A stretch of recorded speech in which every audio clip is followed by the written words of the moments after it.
yeah, do you want to sit over here? Again, this one's so sorry.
All right, thank you all for coming out. This is the regular meeting of the school board. We're going to start with our public hearing on the 2021 tax levy.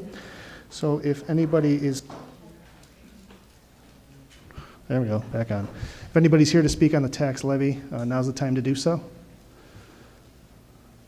Hearing and seeing nobody, I can assume nobody's here to speak on that.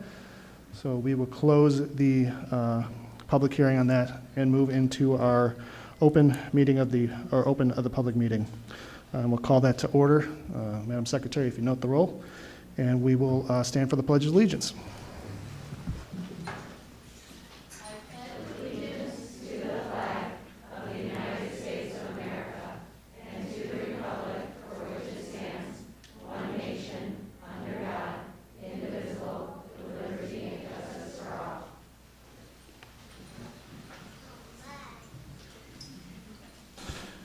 All right, moving on. I think this is going to be a wonderful presentation. I was looking forward to this since I saw it last Wednesday.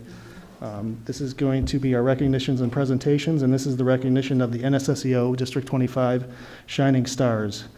So please take it away. Dr. Leswicki is going to come up to the table with our Shining Stars, and also Molly Helm, and they will all present together tonight.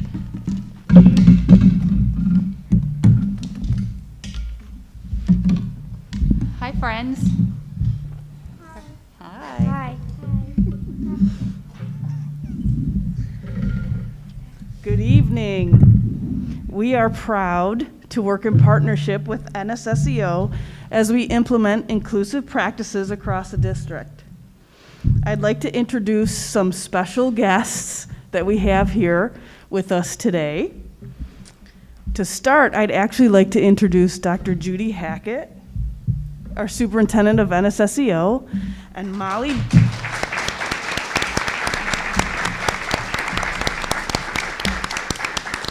And with me is Molly Dunn, the coordinator of vision programs for NSSEO.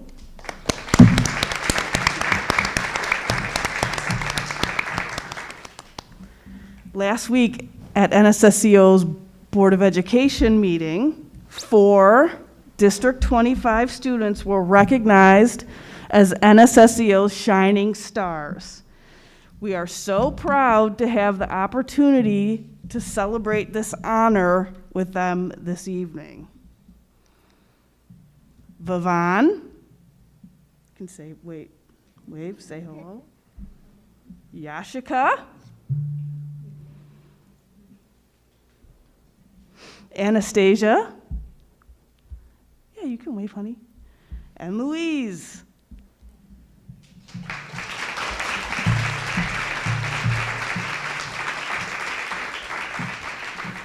These 4 students participate in the NSSEO's Vision Program.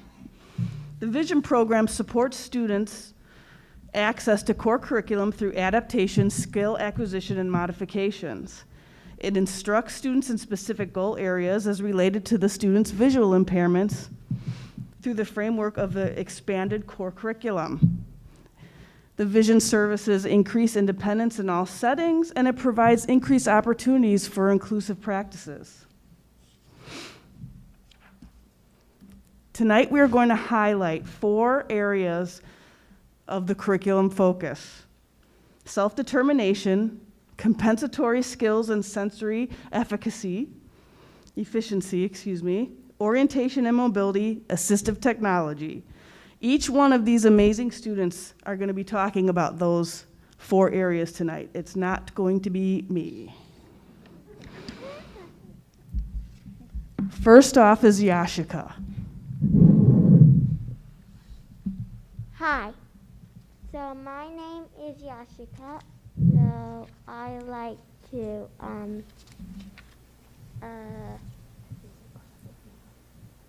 so my favorite is a math.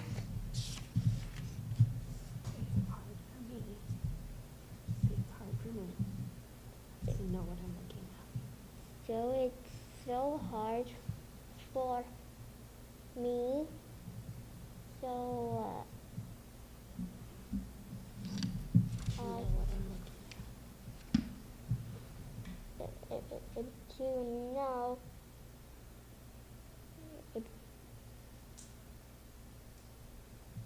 to know if looking at.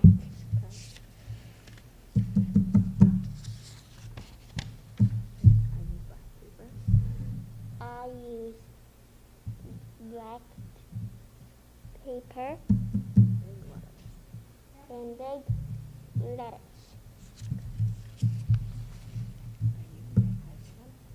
And I use my iPad and my Chromebook. To listen to stories. And to listen to stories. Thank you. Thank you.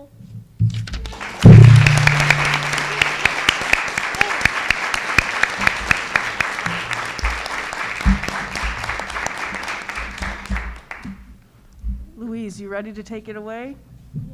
Okay. Hello, my name is Louise, and today I am going to teach you about 2 important areas of the expanded core curriculum: compensatory skills and sensory efficiency. Compensatory skills are necessary for accessing the core curriculum. Since most materials are presented in print, we need instruction in compensatory skills so that we can access the same information. Braille is one big example of a compensatory skill. It is important to the blind and the visually impaired because it's how we read and write. Braille is a combination of 6 raised dots that make up letters, numbers, and punctuation. It takes a very long time to learn. I've been learning Braille since I was 3 years old. Nemeth code is another compensatory skill. Nemeth is a Braille code made entirely for math. In Nemeth, they're the same symbols as print math, just in Braille, like the addition and subtraction signs, fraction bar, and decimals. The abacus is another math tool. On the abacus, we can do addition, subtraction, multiplication, and division. You move the beads in certain patterns to set numbers and solve equations. Some other examples of compensatory skills are organizational skills, reading tactile graphics, and concept development, like using touch to feel an object or model. Sensory efficiency is using all of your senses to access the world. Sensory efficiency includes things like listening to audiobooks, using touch to tell two different kitchen utensils apart, smelling an apple pie, using a street sign to read a monocular. Using a monocular to read a street sign. Sorry.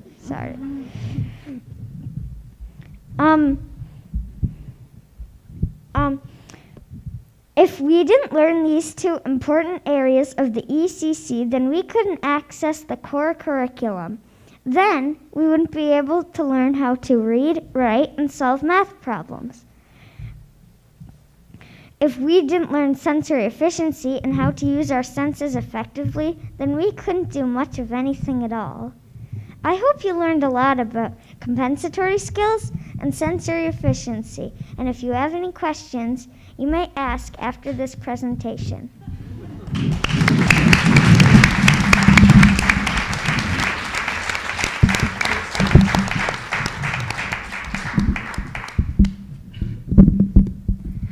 Hi, my name is Anastasia, and today I'm going to be teaching you about O&M. O&M means orientation and mobility. Orientation and mobility helps people with visual impairments travel in the environment safely. Orientation is knowing where you are and where you want to go, and mobility is moving to get there. One of the main tools we use in O&M is a long white cane. The long white cane has 3 parts: the grip, the shaft, and the tip. With our canes, we use something called 2-point touch, where you tap your cane from left to right. With our canes, we need to make sure that we walk in step in order to find any obstacles in front of us. That means when the cane is on the left side, my right foot is forward and the other way around.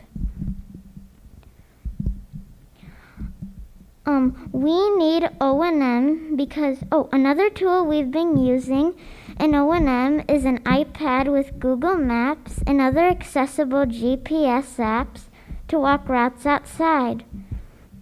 We need O&M because we need to learn how to travel safely. We learn different strategies to travel inside and outside. That means feeling feedback from our canes, listening to our environment, or using our vision.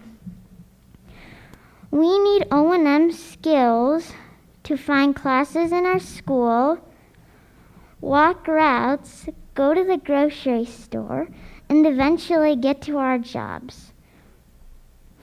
In O&M, we've also been practicing crossing streets in the neighborhood by Westgate.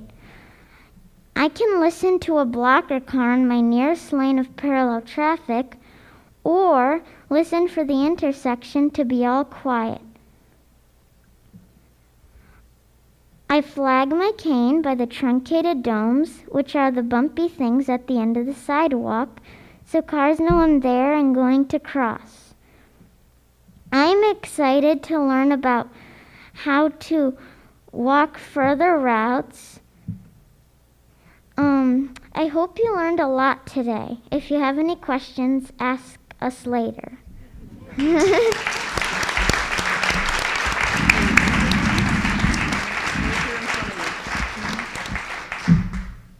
Okay, hi everybody. My name is Vivan, and today I'm going to be telling you a lot about assistive technology. Assistive technology, or assistive tech, is tech which is accessible to blind people. I use assistive technology to complete homework, classwork, and lots more. One big example of assistive tech is using a screen reader. Screen readers are software which read you what is on the screen. Some devices that have screen readers are an iPad with VoiceOver or a computer with JAWS software. To use an iPad with VoiceOver, you use your fingers and perform different gestures on the screen. For example, I might do a 3-finger swipe right or a 1-finger double tap. They all do different things. To use a laptop with JAWS software, almost all the key commands involve the key caps lock. For example, the command caps lock A reads everything that's on the screen. Or a piece of assistive technology might have a refreshable braille display. A refreshable braille display is a display with metal pins that you can read braille with. It refreshes every time something new pops up. In class and at home, I use the Braille Note Touch Plus. It is like a computer, iPad, and Brailler all mixed in one. It has a protective case, a keyboard for typing, a refreshable Braille display to read, different buttons along the edges, a strap to carry it with, and under the keyboard, a touch screen.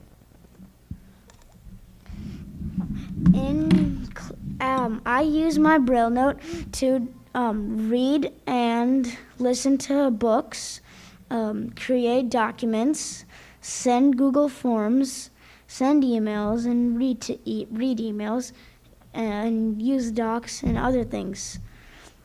I hope you learned a lot about assistive technology.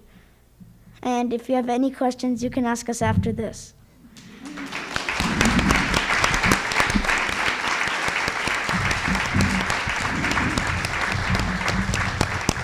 Aren't they amazing? Our amazing shining stars. So congratulations, and thank you for recognizing them this evening.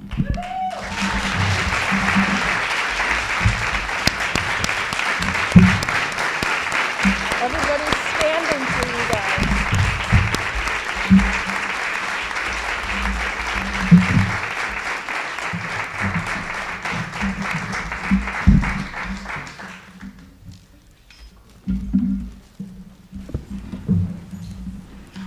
Thank you, everyone, and thank you, families, for being here tonight. We really appreciate it. Amazing students. Yeah, I also wanted to echo that. Thank you so much. I learned so much from you guys, Vivan, Yashika, Anastasia, and Louise. I have to do more research. I think I'm going to come back, Dr. Hackett, if it's okay, to ask questions. Like, I think all the Google Forms I heard about and the organizational skills. I'll definitely have to come back to ask more questions. But truly, all the information I learned today about Braille and compensatory skills and O&M and the abacus, wow, sensory efficiencies, so much. You've given us so much to kind of think about and learn, and that was an incredible, incredible presentation. Thank you. Yes, thank you for coming, and just wonderful, wonderful, inspiring. Thank you so much. And if you want, you can stay for the rest of the meeting, or if you want to go home and enjoy the rest of the evening here. But thank you for coming. Congratulations to our shining stars.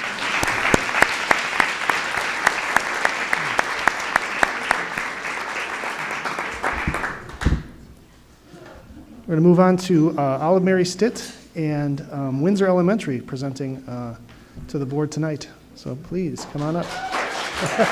And the crowd goes wild.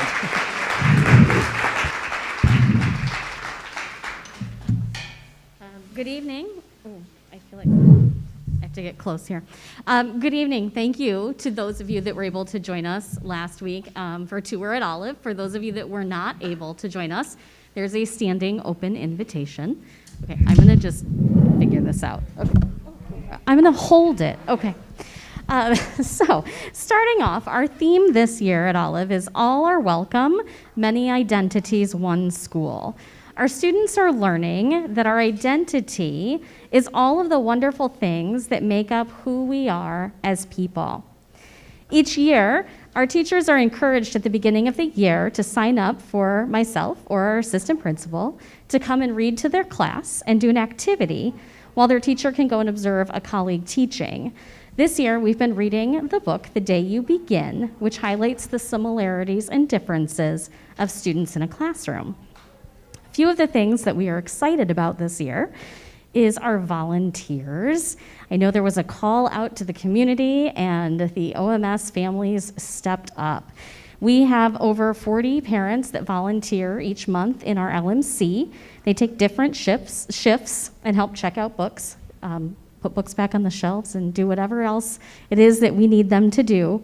And we have 13 parents that have joined us on different days of the week for recess. They are there in the rain, in the sun, and as we had on Monday and Tuesday, the freezing cold. So we're so incredibly grateful to our parent community. We're also excited about a grant that we were awarded at the end of last year, the ABC 25 membership grant. We were able to purchase approximately 150 culturally diverse books. Those books were at various reading levels. They were distributed to all of our classrooms so that students can enjoy reading books that may represent them. And finally, coming up next week, we will have our annual story time with the principals on the last day before the break. We're sticking with our theme this year, and we'll be reading 2 books that celebrate differences. Our students will also be making holiday cards that will be given to the Wheeling Township Meals on Wheels program. We're excited. This is the 2nd year that we've been partnering with the Meals on Wheels for the holidays. You can probably see our enrollment up there. We're at 630 students and continuing to grow. So we are full of lots of life and laughter and fun and learning. Thank you.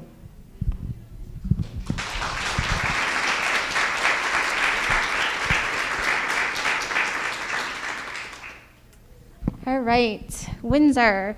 This year, our theme is Throwback to Our Why, and our why is our students in our community that we love so much. After last year, we felt we needed a reset, and so this year we are throwing back to before the pandemic and bringing back old traditions for both students and staff. We are truly throwing back to our why. If you notice, our t-shirts were designed to have a vintage flair, and if you happen to be a Saved by the Bell fan, you may recognize the design from the Bayside Tigers t-shirts. Windsor has a very large staff, and we've been together for many years. And so on the back of our t-shirt, you'll also see the hashtag #WeAreWindsor to remind us how important we are to each other. This year, we're excited to return to small group work and hands-on activities. Our teachers are happy to be engaging students in guided reading groups, and our students are excited to be working on hands-on activities again.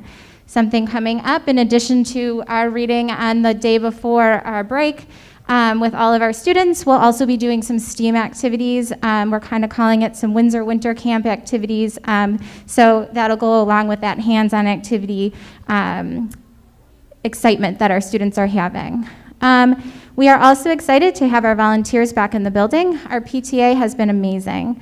We have our LMC volunteers back, and we have several clubs up and running, such as Green Team, Guitar Club, Chess Club, and in January, we'll be starting our Junior Great Books Club.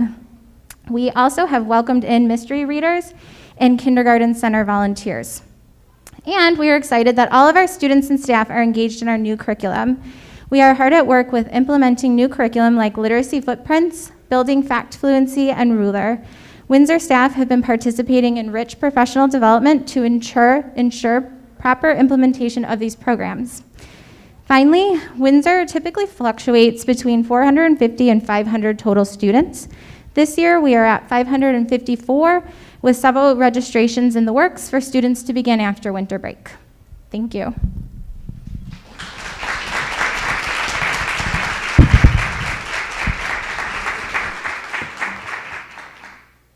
And thank you to Ms. Davis and Mrs. Anastasio for presenting the board with some Olive and Windsor swag.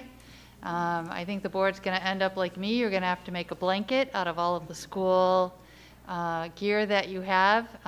We really appreciate it, and thank you both so much. And I see you have many supporters that have come to represent as well, so we appreciate that.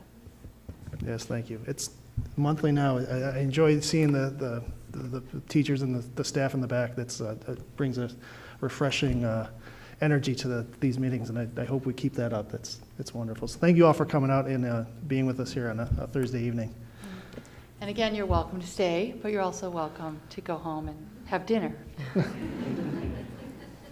And I'm going to add to that, President Philippak, if that's okay.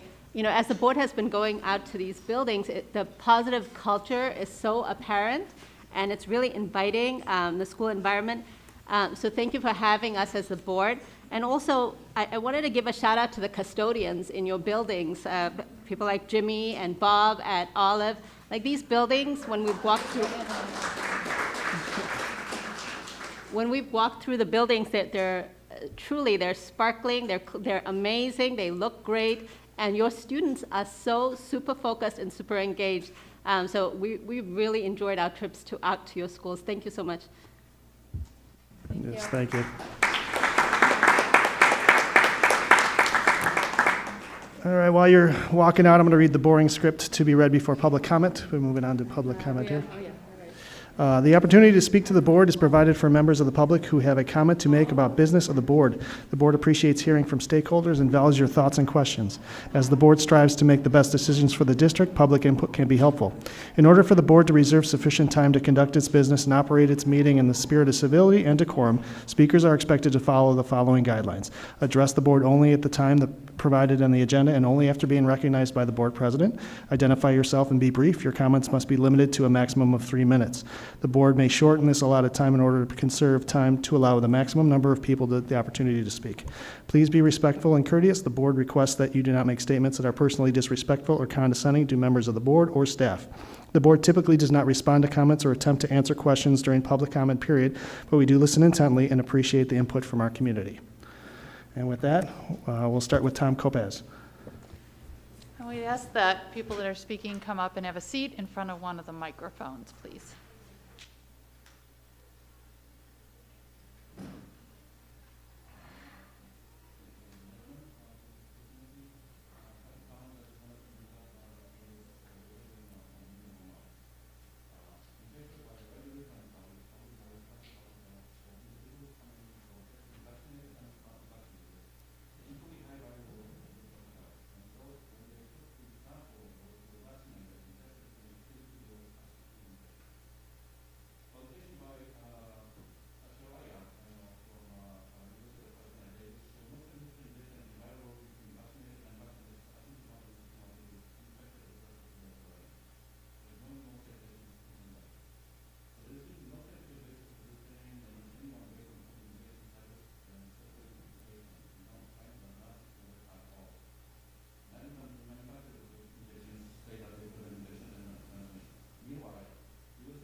Yes, please wrap up. There are over 130 publications that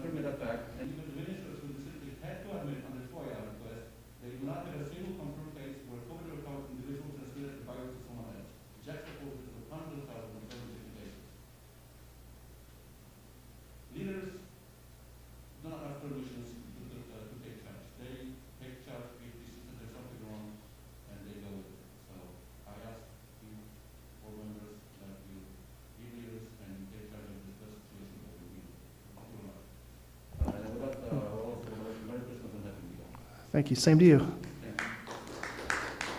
All right, next up we have Mary Ann Corcoran.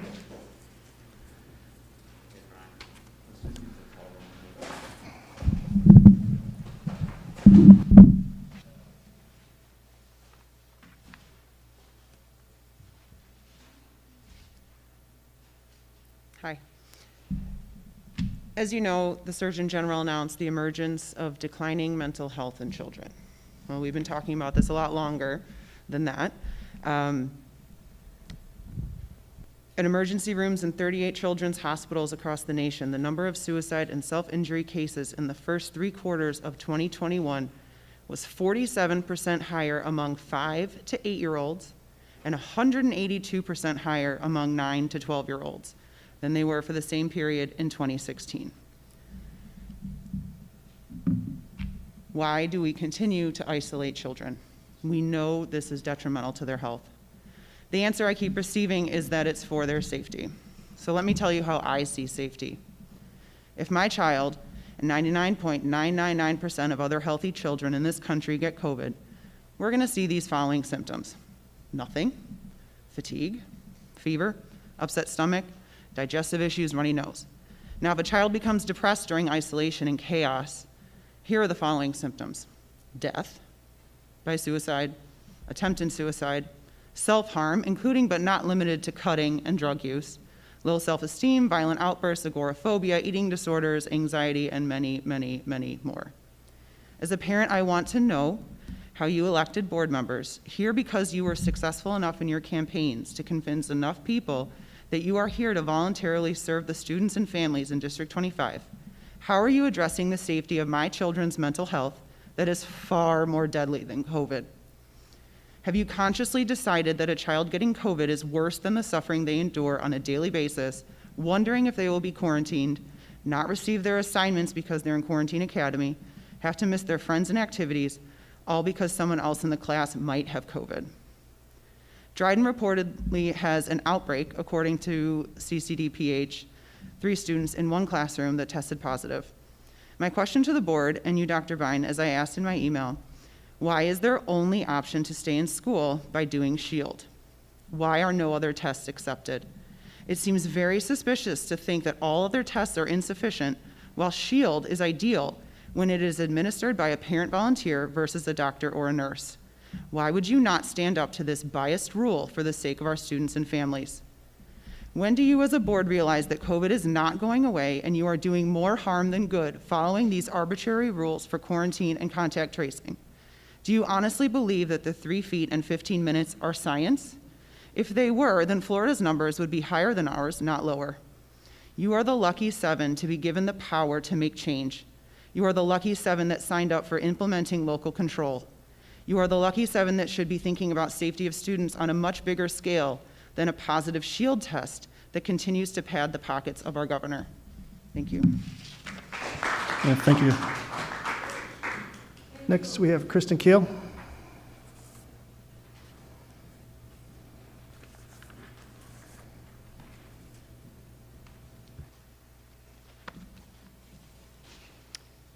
Hi, I'm Kristen Kyle. I'm a parent of a 7th grader at South Middle School. I'm here regarding the decision to cancel the Taft trip. As a parent who has had 2 other children attend Taft, I can tell you this was one of the highlights of their middle school years. My 2 older children still bring up stories at the dinner table. I'm sad and frustrated that District 25 has made the decision to cancel Taft, which is not supposed to be until April of 2022. Our district has disappointed me over the last 20 months, using COVID as an excuse to cancel experiences for our children instead of taking the time to come up with solutions on how to safely continue these great programs within our district. As a parent, I'm wondering, when will this end? How much more are we going to take away from our children before we as a community and this board are going to start pushing back and making decisions for our children? Taft has always been an optional trip. Your child does not need to attend if you don't feel comfortable. According to Dr. Bine's email, which was only sent to 7th grade parents, Taft would be extremely difficult to execute due to the small confines of bunk cabins, dining hall, and indoor learning spaces. It sounds like once again she's blaming this decision on COVID. We are going to continue to cancel things to protect an age group that doesn't need it. They are children in a very low risk group.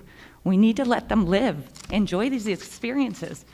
We need to stop this cancel culture we've created in our district, especially when the science and data don't support the cancellations. We have tools, vaccines, along with emerging groups of treatments, to turn this into a manageable virus, similar to the flu. The bonus is our community has a high vaccination rate. More than 74% of our community is vaccinated. I'm well aware that different people face different levels of COVID risk.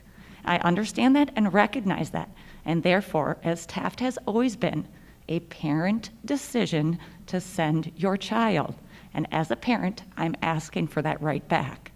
When are we going to start looking at local stats and stats of COVID in children under the age of 17 and let them get back to a normal life? We need to stop putting this virus in control. I'm so tired of people in leadership making decisions that are no longer following local data, science, or the other 90% of the United States. Let that sink in. We continue to be in the minority, no longer following logic, but continuing to go along with strict and no longer necessary rules set by a few people in leadership roles. Who's suffering? Our children. When are you going to start questioning these decisions and start taking a stand for our children? That's why you're on this board, right? To be the voice for the community and our children? Start to be that person. Be who you say you are, the one we voted to this board. You are the sum of your actions, not your words. Start taking action for our children. If you wait to act until everything is perfect, our children are going to be lifelong spectators. Thank you. Next, we have Karen Wolf.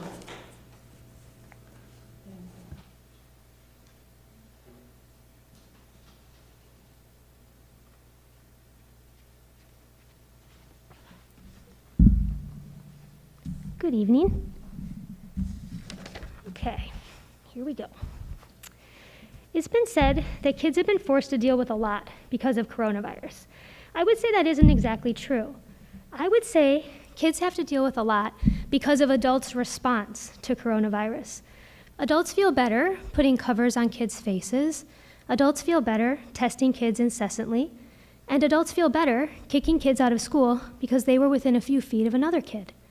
Adults feeling better and feeling safer doesn't mean anyone actually is safer. Ms. Wolf, can you please wear I'm your sorry, mask? yeah. Thank you. It's super hard to breathe. Okay.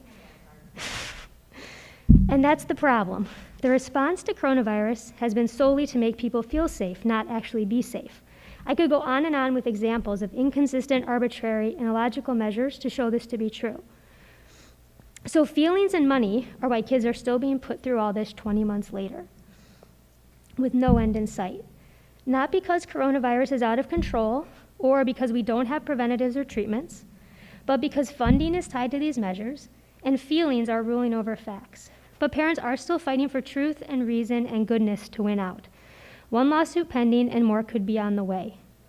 Most of you made it clear you don't want local control, so I'm asking you to at least be consistent. For example, the governor didn't mandate hosting vaccine clinics, yet you made that decision. Please stop promoting something that is only authorized for emergency use and still has up to 6 years, I don't know if you're all aware of that, 6 years of trials to prove its safety. Schools are not healthcare facilities and therefore have no place promoting or advising medical decisions. And now you're looking at signing a year-long contract for more COVID testing. That doesn't help students. Stopping the hyper-focus and irrational anxiety would be much more helpful.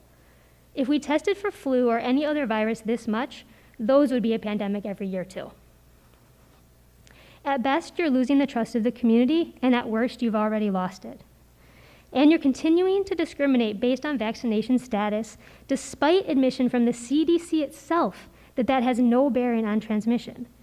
If those are the health experts you're choosing to listen to, why are you now ignoring their statements and insisting on policies that are by definition unequal treatment? Saying that you're just following orders does not absolve you of responsibility.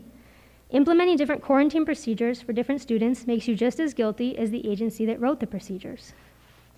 Lastly, time and time again, we've asked for a metric. Saying you're continually looking at the situation isn't getting us any closer to resolution.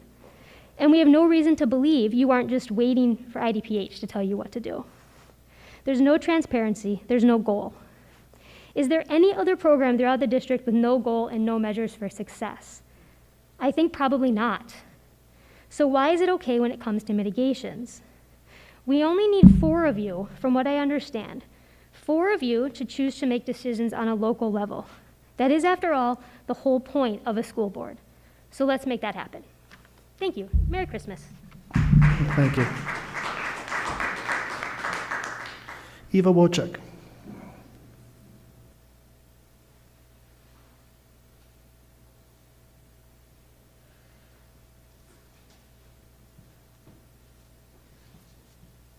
Good evening. Today I brought 2 books that are on the list of books for 1st grade as part of the district's social-emotional program called Ruler. Let me read something from those books. This is an illustration from the 1st book depicting Ku Klux Klan in action. From Rosa's earliest childhood, she could remember scary nights when the Ku Klux Klan, a band of hateful white men dressed in white hooded robes, would ride past their farm shooting off rifles to frighten the black people. Rosa knew that the Klan had burned churches and beaten, tortured, and lynched many black people. There were times when Rosa's family slept in their clothes so they could run if the Klan decided to burn their house down in the middle of the night. So I know that this description would have given my 6-year-old daughter a real nightmare. And the word lynched also appears on the 2nd page. And there's also a talk about her grandfather keeping a shotgun. The 2nd book talks about a mouse who wrote the following poem for her new brother, whom she initially hated. Julius, the germ of the world, by me, said Lily. Once upon a time, said Lily, there was a baby. His name was Julius. Julius was really a germ. Julius was like dust under your bed. If he was a number, he would be 0. If he was a food, he would be a raisin. 0 is nothing. A raisin tastes like dirt. The end, said Lily. Even my older daughters were appalled when I read this to them and said they don't want her little sister to hear such a language. I asked the Ruler program coordinator to remove these books plus 1 other book from the list, or let me opt out from the program. I was given an option to opt my child out from the social emotional learning blocks at Ivy, and that's what I did. Thank you. Yeah, thank you. Next, Brittany Polaronis.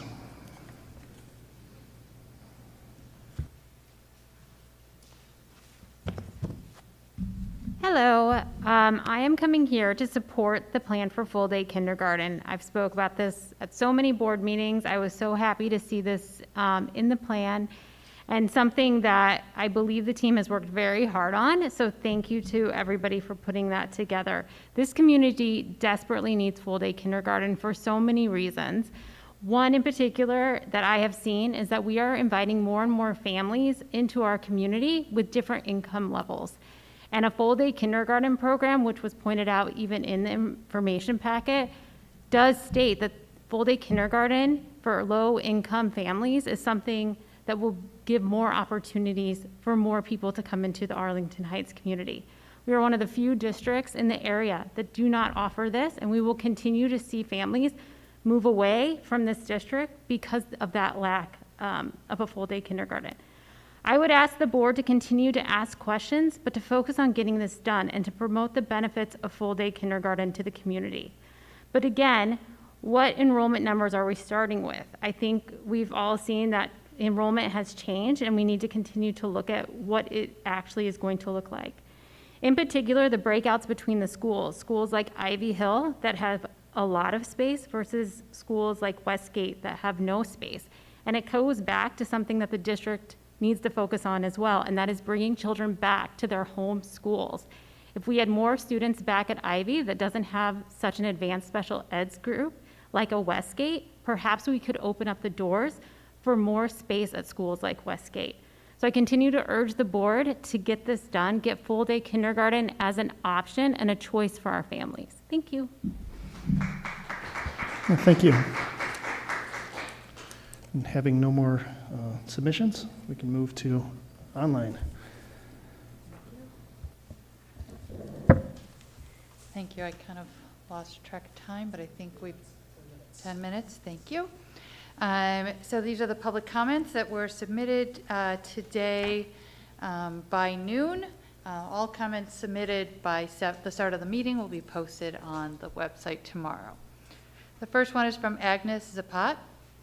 The district could not provide explanation for my inquiry why individuals who are fully vaccinated and remain asymptomatic are not required to quarantine, given that both vaccinated and unvaccinated transmit the virus.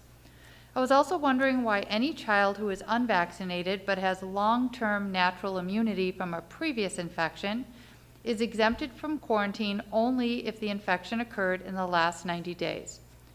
I was told by a district person to obtain answers to my questions from IDPH. While I'm waiting to hear back from IDPH and CDC, I did my own research, and what I found indicates that the quarantine rules were established without any scientific justification. The following articles prove the discrimination against unvaccinated students and those who have recovered from COVID. CDC admits they don't collect data on natural immunity, and they don't know of anyone who recovered from COVID and became reinfected and transmitted the virus to someone else when reinfected. And then there are articles attached. From Marta Denisiak, Dr. Vine, I do not support your decision to host a vaccination clinic. Are you not aware of what the experts say? Here is just one of many examples. Vaccine expert warns of COVID vaccinatino catastrophe, and there is a link. From Mia Worry, I'm disappointed to see the letter of dissent regarding the mask mandate on the schedule to be discussed. As a parent of 2 SD25 students, I strongly oppose any such letter.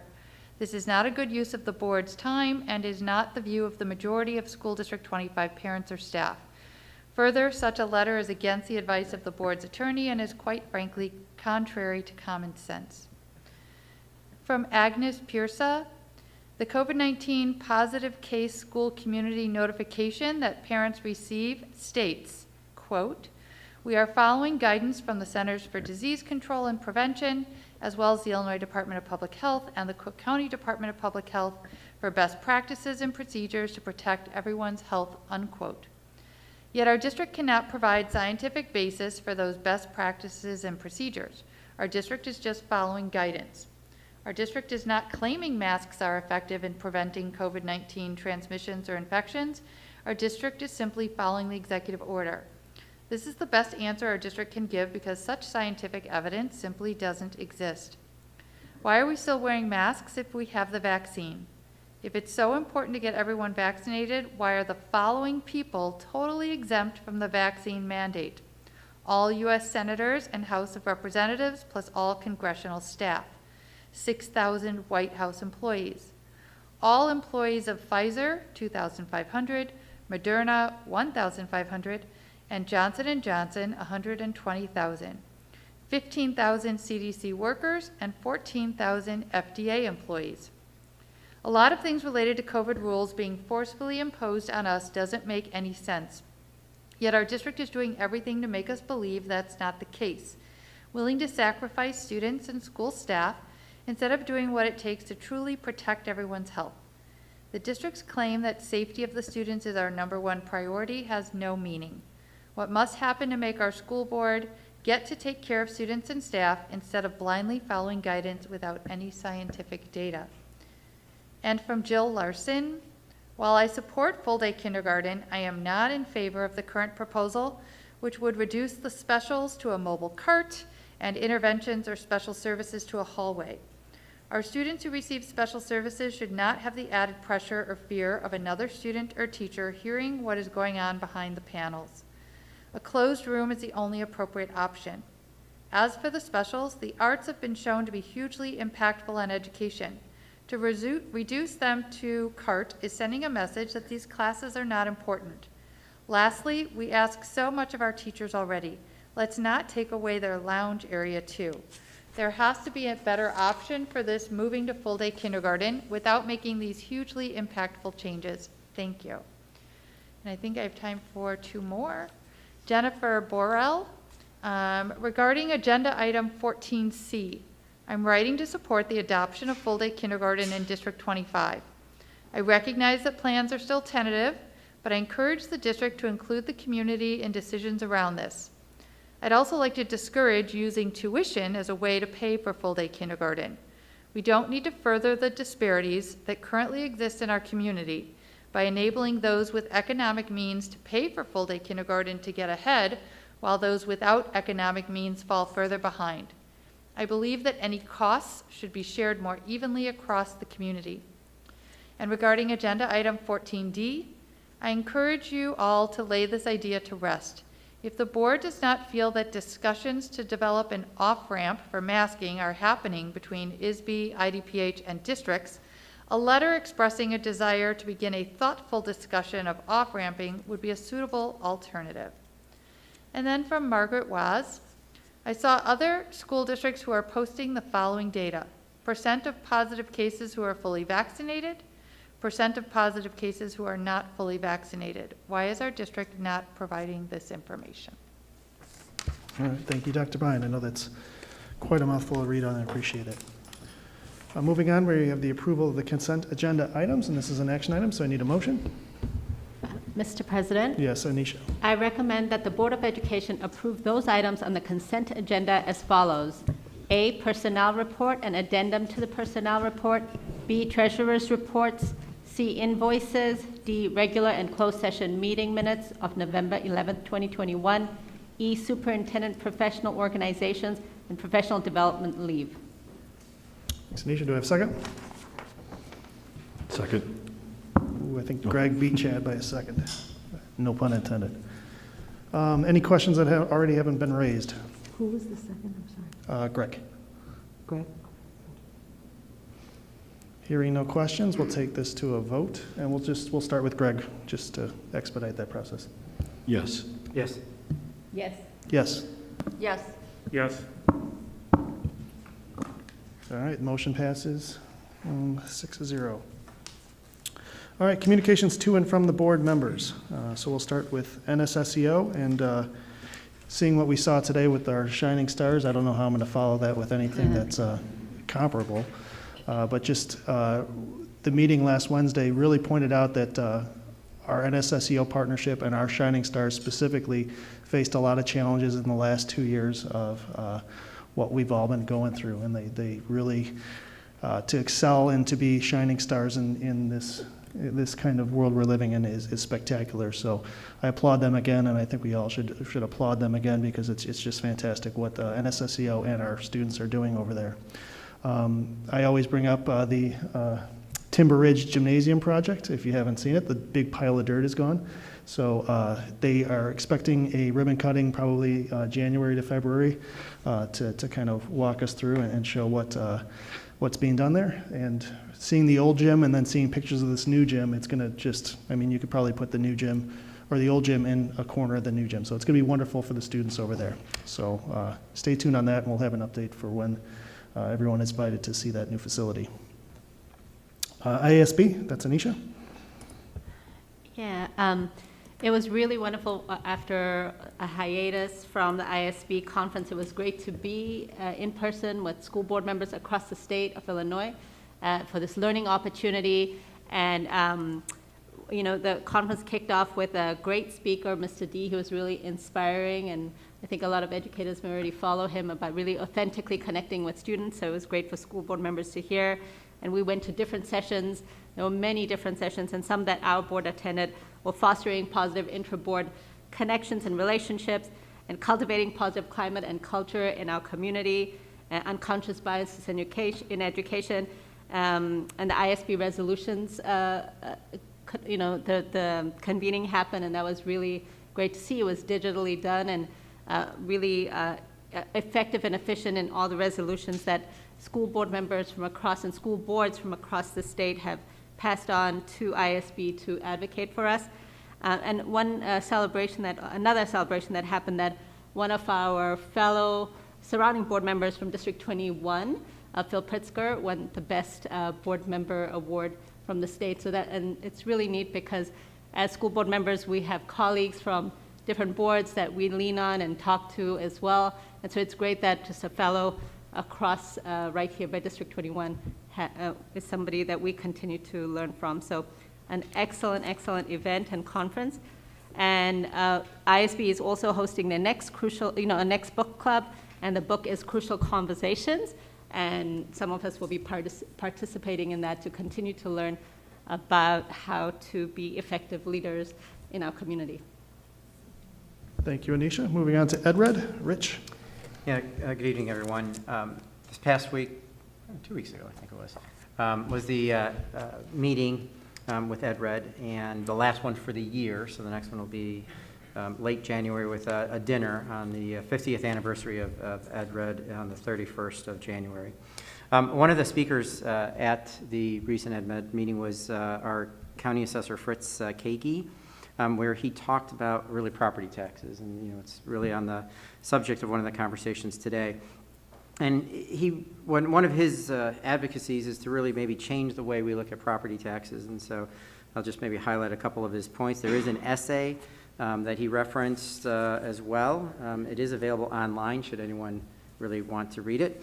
But really in Illinois, current property taxes account for 63% of the funding for schools. So we are really a state that focuses on property taxes to fund our schools.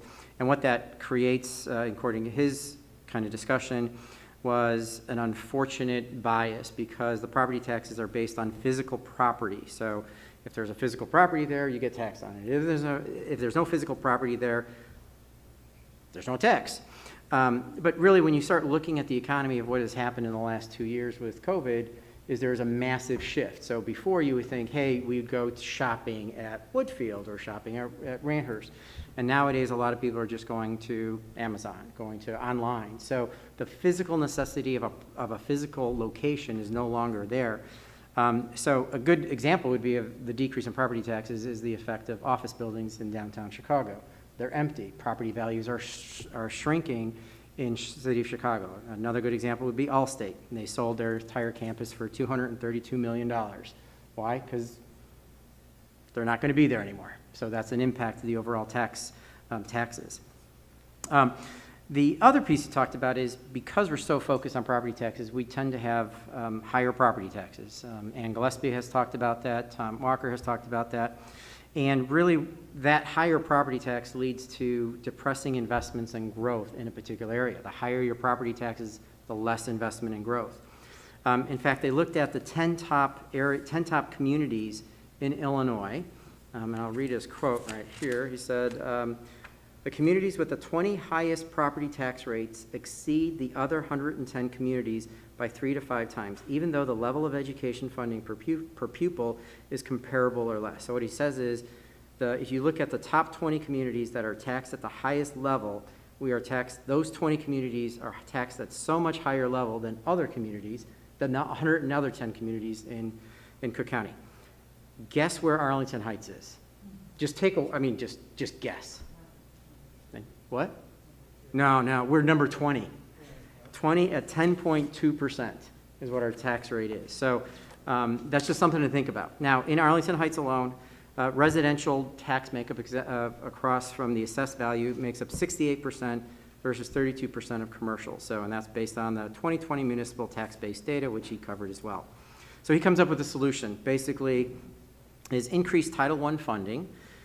He points out in his essay that if we were to increase it by $300 million, we would reduce property taxes by 10%. And one of his, again in his essay, he talked about it and spoke about it, that we need to switch away from asset-based funding to income-generated model, which makes sense, but on a personal note, I think, well, isn't that income tax?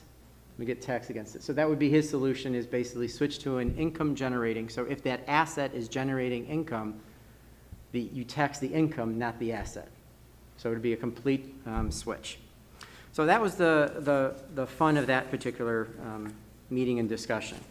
The other part, just to point out, we've talked a lot about House Bill, or we've discussed House Bill 2778, and at the time, that would provide for basically limitless COVID-19 coverage for our teachers and staff and contractors, things of that nature.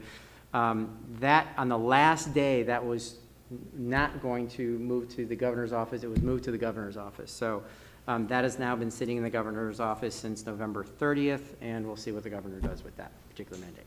That's all I have. Well, thank you, Rich. Stacy, do you have anything to add? Because I believe last meeting I shared with you that there was a projection we may not see tax bills, the fall tax bills next year due till as late as December or January. The Cook County assessor said that his goal would be to get them absolutely no later than November 1st. So a little earlier. All right, thank you. Moving on to board governance framework, and that's me. I will go with a code of conduct number 11, and this kind of goes on to what recently the IASB conference.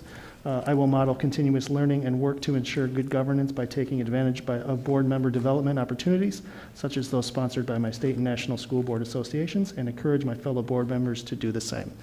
And I think that's timely because we all kind of came back from that conference and sharing stories with everyone and kind of refreshed on why we became board members, and feeling good about you said the colleagues in the field and just each other as well. So yes, let's keep doing that board development like we've always been doing. Next is other board communication. Does anybody have anything they'd like to add that hasn't been recognized already? Mr. President? Hey, Greg. Yeah, I had the opportunity last week to catch a concert at Thomas, and want to extend a congratulations to the students of the Olive and TMS Wind Ensemble. They had a fantastic performance that day. And I bring it up here because these kids are really the model of resilience and grit. I mean, they have persevered despite all the challenges for those Olive kids learning an instrument in our COVID times, or, for those wind ensemble kids of, this is their first performance in so long since, the start of the pandemic. And also, congratulations to the parents, because they really had have that internal belief to support the arts in our district. So thank you and congratulations to those parents as well. Thank you, Greg.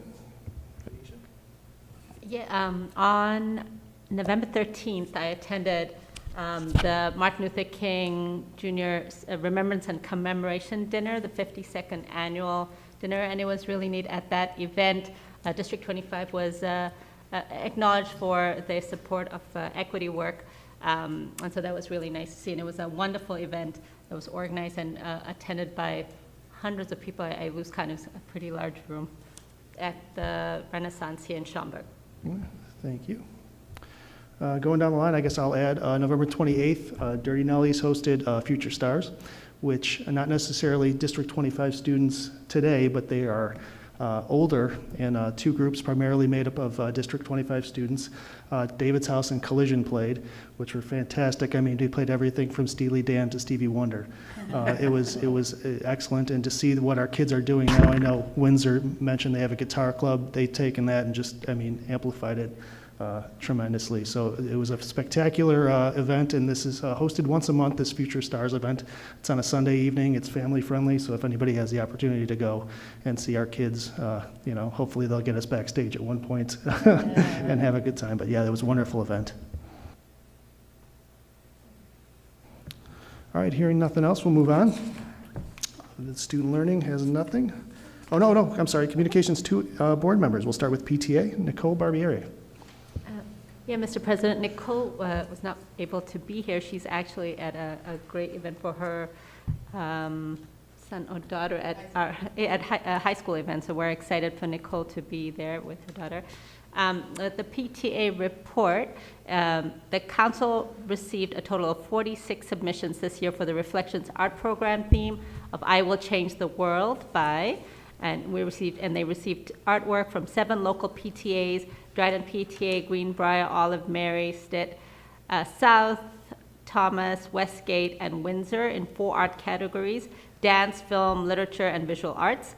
And this year, Council will not be hosting a showcase like in prior years. However, each student artist will be recognized via a custom participation certificate and ribbon. And a total of 31 entries from the Arlington Heights Council PTAs will advance to Northwest Cook region. The region advancement should be announced in late January 2022, and Illinois PTA Reflections winners will be announced in March. And they are so proud of all the student artists, and their willingness to explore the arts and share their artistic talents about how they will change the world. Thank you to all the PTA volunteers, PTA leaders, parents, guardians, school admin, teachers, staff, school board members for supporting the arts in District 25. We couldn't deliver this program without everyone's support. Thank you, Anisha. Moving on to ABC 25, Gina. So for ABC 25, the grants were closed. The grants have been evaluated, and the notification to the teachers, staff, and admins who submitted the grants will happen before we break for the holiday. I will offer that we funded, it felt really good. We funded a lot of grants this year, and it is coming up to right around $36,000 worth of grants that will be funded. That will be notifying teachers. It's, you know, an early Christmas present, if you will. In addition to that, we have a few schools that are just shy, so if everyone would please sign up to be a member of ABC 25 and share with your neighbors, friends, families, or anybody else you know. The schools each get a school grant if they hit their target, and we have just a few schools that are just under their target, and we're hoping to get there before we break for the holiday. Last but not least, thank you to everyone who submitted artwork for the t-shirt for the Get Burbed Challenge, which will occur in person in April this year. We'll be notifying winners and voting. You'll see some voting coming up. It'll be on the website, and we encourage everybody to vote and have your voice heard.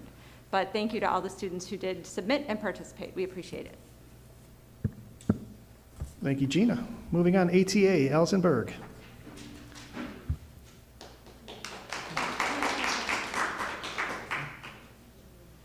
I guess we weren't loud enough. Ladies and gentlemen, Allison Berg. I was looking for this, which is already here, ready for me. Awesome. Okay. Hello, everybody. Hello, everybody. Good evening. Thank you for having me. I am so excited to sit here today to put the spotlight on Patton, and I am super excited that I have a huge Patton cheering section as well today, so that's always very exciting. So let's talk a little bit about what's going on at Patton School. There we go. All right, so kindergartners at Patton have learned to code with Bebot robots. They had to draw a number and add one more and program the robot to the number. Mrs. Pullman and Mrs. Schatz's classes were making a class gingerbread house, which is what you see behind me. First, students created their own design after studying photos of gingerbread houses, and next, each class made a plan and assigned each student a job. The results are very festive, and they will also be celebrating the 70th day of school on Thursday. And here's some more.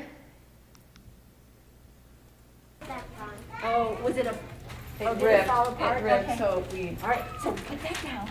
Put that down. You're gonna come out. You're gonna. Oh, look at that! Come hold it. Come hold it. How about you let go of this? You can have 2 hands, and I'll start getting some tea. And then we have some gingerbread men on display. Very festive.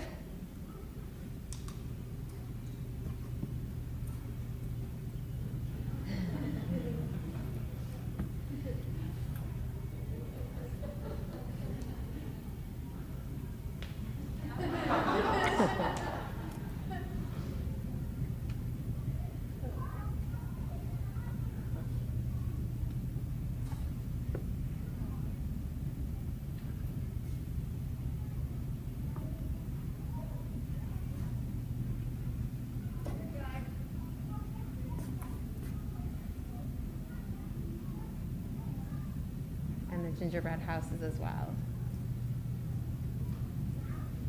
like we're right there at Patton School, you guys. Walking down the halls. Looks good. Okay, and I think I got one more of the B-bots. There they go. And these are the B-bots, which are so cool if you've never seen these in action. The kids are so excited, super engaging. It was his turn.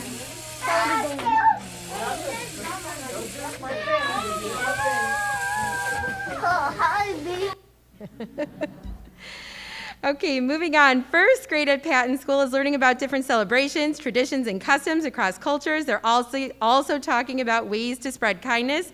Let's take a peek at one class learning the dreidel game.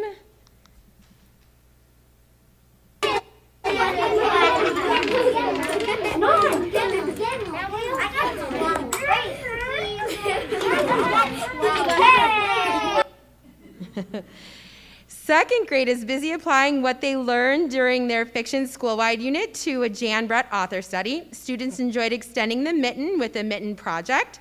Students did a great job following directions, and in math, they just finished up their addition, subtraction, and bar modeling units, and students have enjoyed their guided math small groups and centers. And here's some pictures of our second graders in action. There they are doing their center activities. Place value. Oh, these are our third graders, I believe. Third graders are diving deep into multiplication and division. They're building their fact fluency and using their new toolkit, thank you very much, provided by the district. This toolkit provides math talks, games, and critical thinking skills, and there you can see them in action. Fourth graders are researching a state from the Northeast or Southeast and creating an Adobe Spark video or web page or 3D model to show historical events that happen in a particular state, and there you see them in action. Gym, these are fun. There's videos for the PE class, which I especially like. Gymnastics is a favorite unit for Patton students. They have been having fun while developing balance, muscle strength, and flexibility, and here are some Patton friends in action. Here we go. There's video, hang on. There we go. I want to see a log roll. Demonstrating the log roll. And some awesome vault work.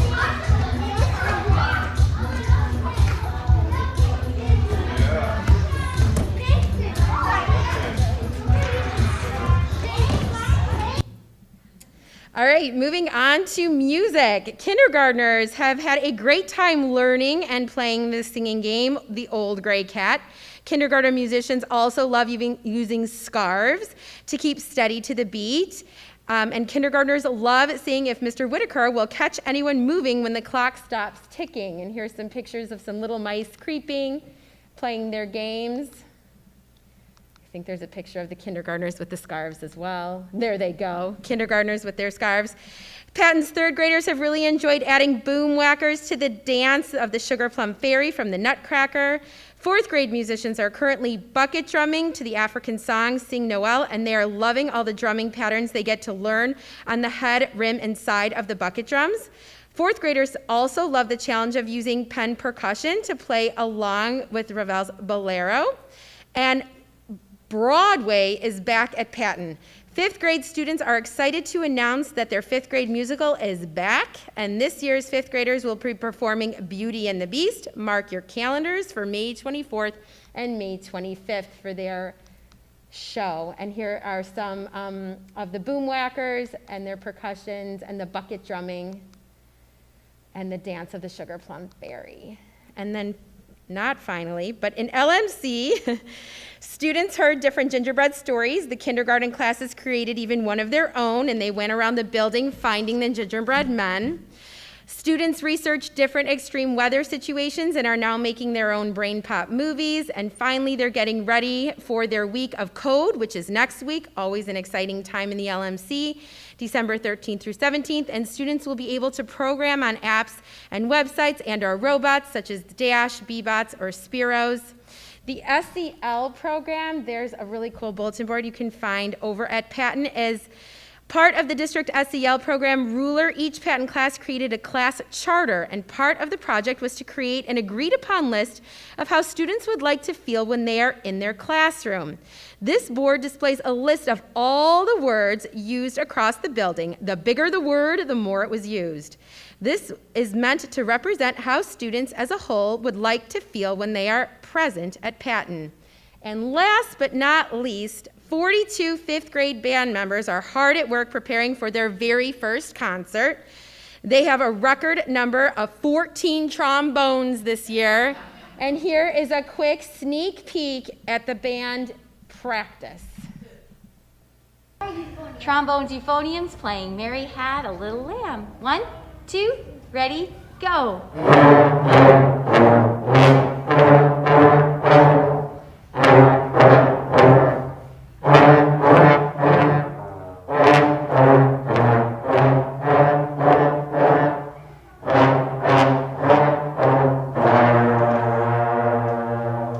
Awesome. Thank you to Patton for supplying all the videos and all the material tonight. Thank you for the board for letting me shine the spotlight on Patton. Have a good night. Thank you, Allison.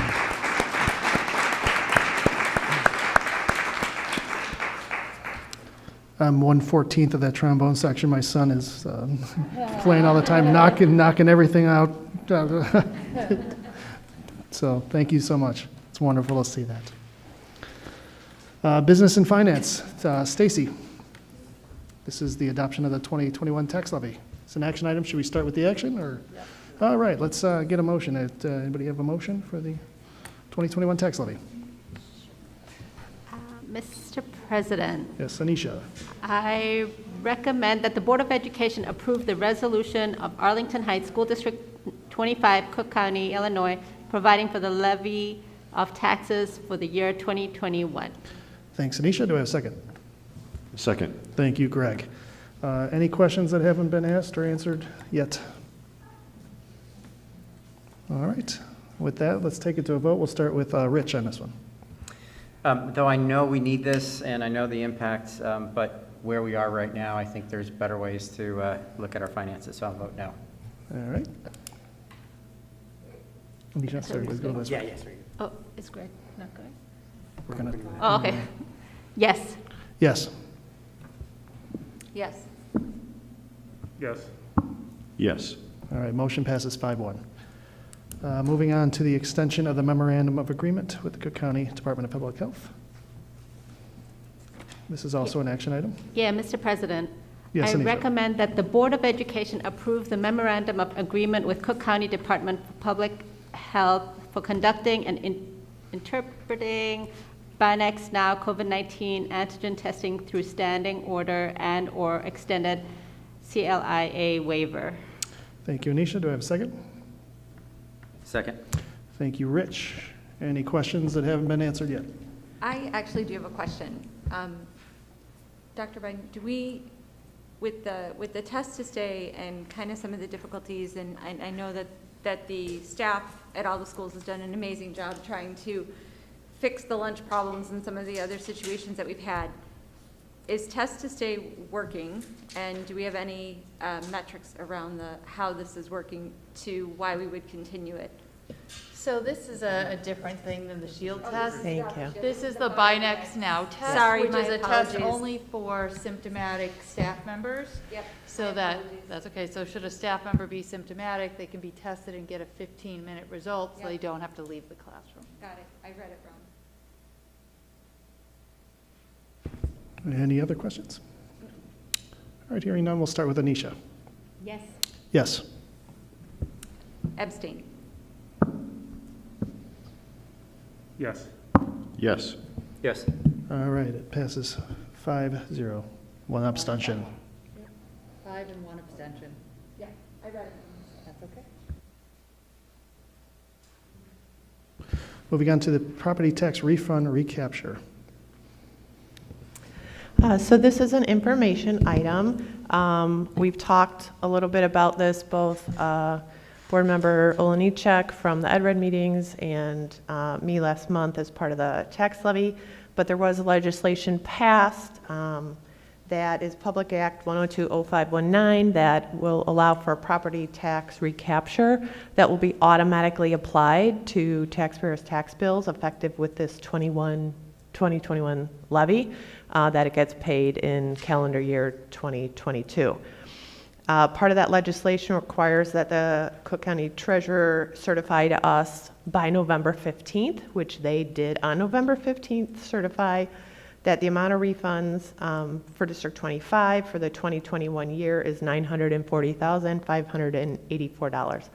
We've been experiencing refunds over the last number of years, 6 or 7 years, that average between $900,000 and $1 million.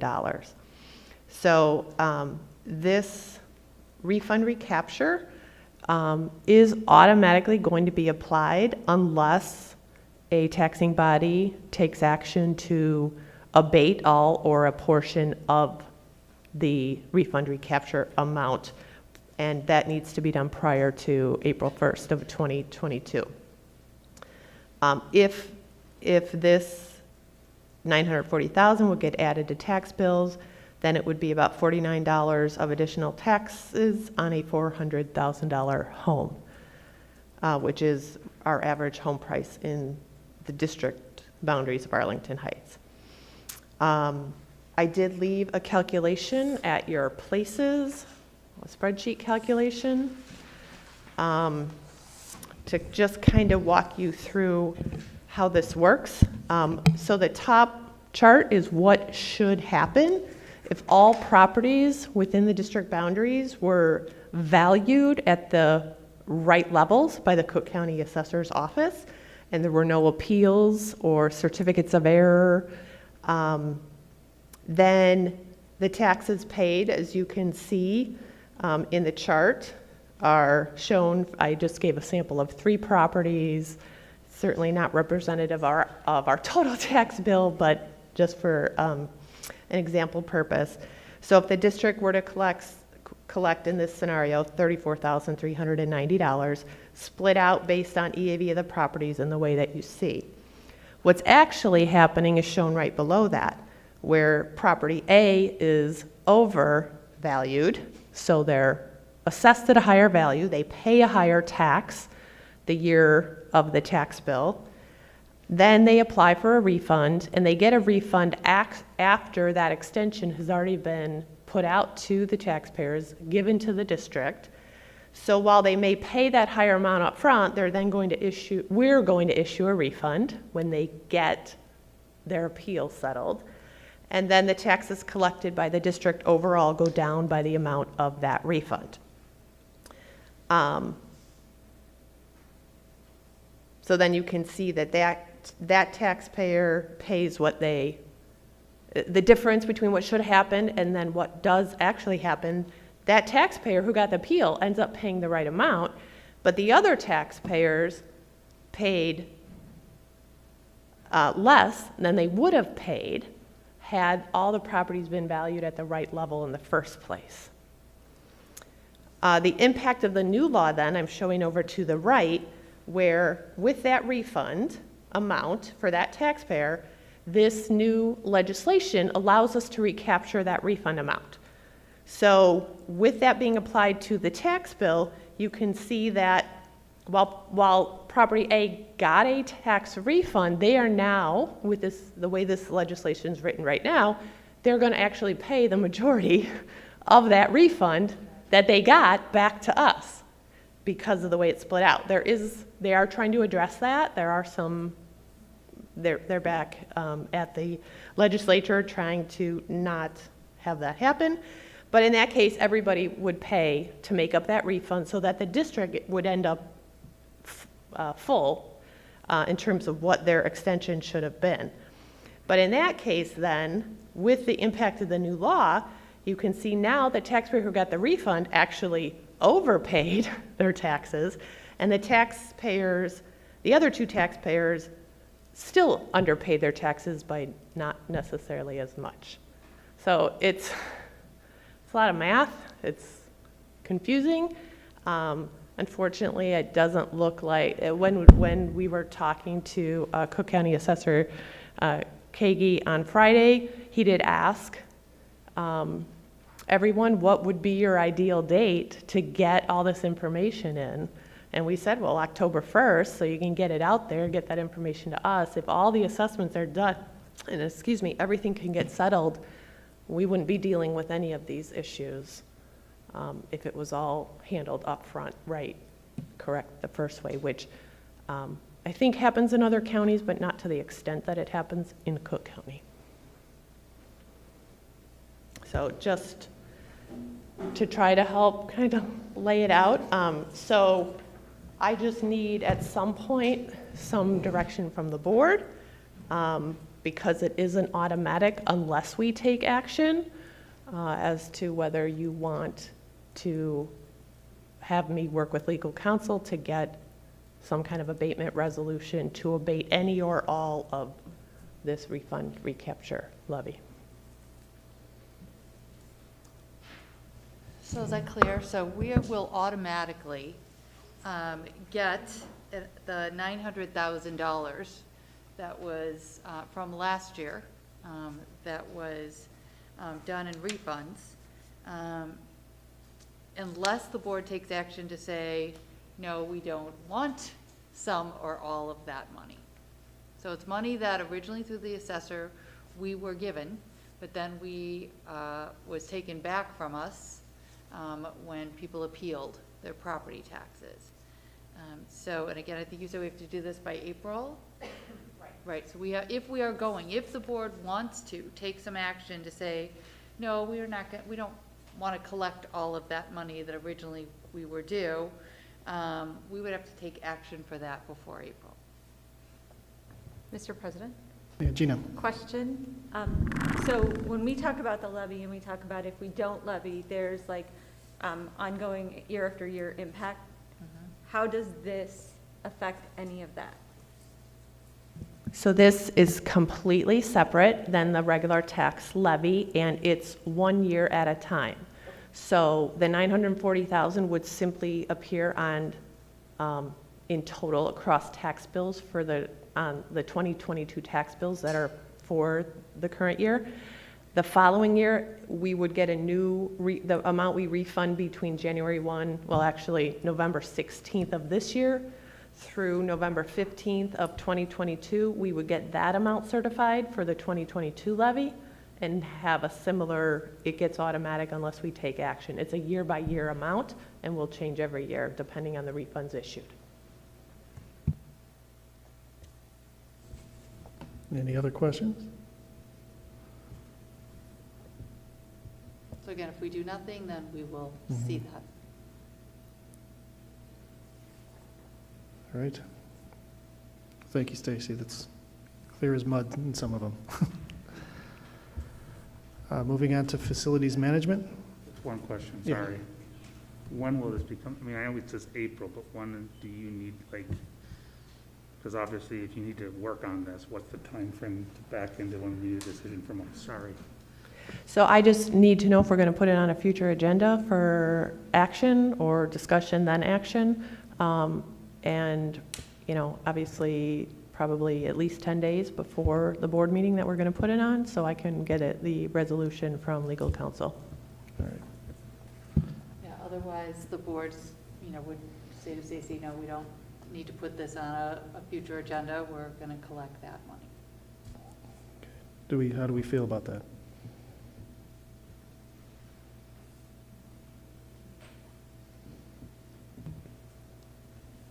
You already forecasted into your budget that we don't get this money, right? Because you forecast that we lose a portion of refunds every year, right? Because we levy it out. So this would be a one-time potential hit, or a one-time bonus, I guess, into the budget. This first time year, what we do afterwards, so it's a one-time piece. Mr. President? Correct. I already project our 5-year forecast. The numbers that you'll see in a little bit, the graphs you'll see, include the projection that we continue to have that level of refunds, although I can't say that it's as high in the future as $1 million. I did assume that would go down as the Cook County Assessor's Office is getting better at doing the assessments with all the data he's made available and become computerized with a lot of it, making his life easier.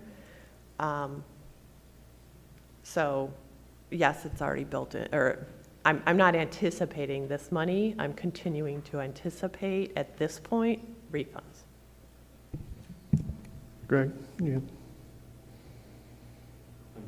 All right. All right. Anything else? All right. Can we move on? Yes, I think hearing nothing, Yeah. the board is not asking us to put it on a future agenda at this point? Not at this point. Okay. All right. Facilities management. This is an action item. Yeah, Mr. President, Yes, Anisha. I recommend that the Board of Education approve the 2022 Facilities Capital Improvement Projects as presented. Thanks, Anisha. Do I have a second?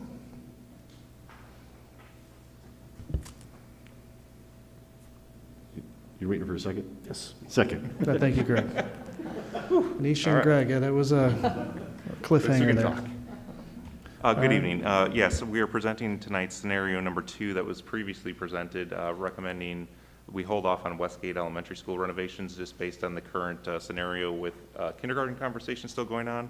So moving up some other projects like the Greenbrier boilers, some additional roofing projects, south flooring, parking lots, security cameras, and telecenters. So again, trying to leverage scenario number 2 just because of the kindergarten conversation that's ongoing. We believe all these projects that were listed would not be impacted if kindergarten would go forward. So that's why we're bringing forward this list to stay up on our facilities until we have a final decision on if full day K is going to go forward and what may be needed for that. So again, recommending scenario 2 that was previously presented, and I'm open to any questions. Mr. President? Yes, Greg. Thank you, Ryan, for explaining that. Again, we're just reviewing it. And my question is, you already clarified that these projects are not impacted by our full-day kindergarten discussion. My question is the financial side. So this is a $4+ million, and yet we're going to hear later about a $32 million to fund a 5-year. Can you just, without going into full-day kindergarten, how do they connect at all? Is it? Well, yes, obviously there's some connection because it's our finances, it's our money. Again, we presented before that our capital spend should be about $6.5 million, so this is less than that. But again, this is an amount that we feel is needed to keep up with our facilities and is needed to keep up with improvements and making sure our facilities are still running. If there's something else, is there something else more detailed or something? No. Let me rephrase. I'm sorry. I think I'm clear. This $4.5 million is part of that $32.9 million. Thank you. Yes. Yeah, okay, there we go, sorry. All right, any other questions? Mr. President? Yes, Rich. A couple questions. So you're asking for basically $4.5 million. Where would that money come from? So as we've been doing for a number of years now, we have been funding capital projects out of general revenues. We've been levying higher in the O&M fund and then transferring the money to capital projects fund to pay for all the capital projects every year. For the last couple of years, as Ryan has been presenting the 5-year capital plan, we've mentioned that we're not going to continue to be able to do that infinitum. But because we had high reserve levels, it was a conscious decision on behalf of the board to spend those reserves down to some extent by doing this capital project work. Because these are one-time costs, not ongoing cumulative costs, we can control that spend and control the impact on the reserves. But as we continue to eat up reserves with capital projects, we're starting to get to that 60%, below that 60%. If we continue to do it with no other alternative, we would be below 40% within 5 years. So, but maybe being very clear then, I know you're saying general revenues and all those types of things, but really this is being funded by our savings, our reserves, right? Yeah, however you want to, reserves or just partial revenue, so partial whatever money reserves. we're taking in at this point doesn't cover this $4.5 million. We're going to have to dip into our savings to do this work. Correct. We have a balanced budget, but for capital projects. Okay. So how much is in our O&M for basic repairs and things of that nature?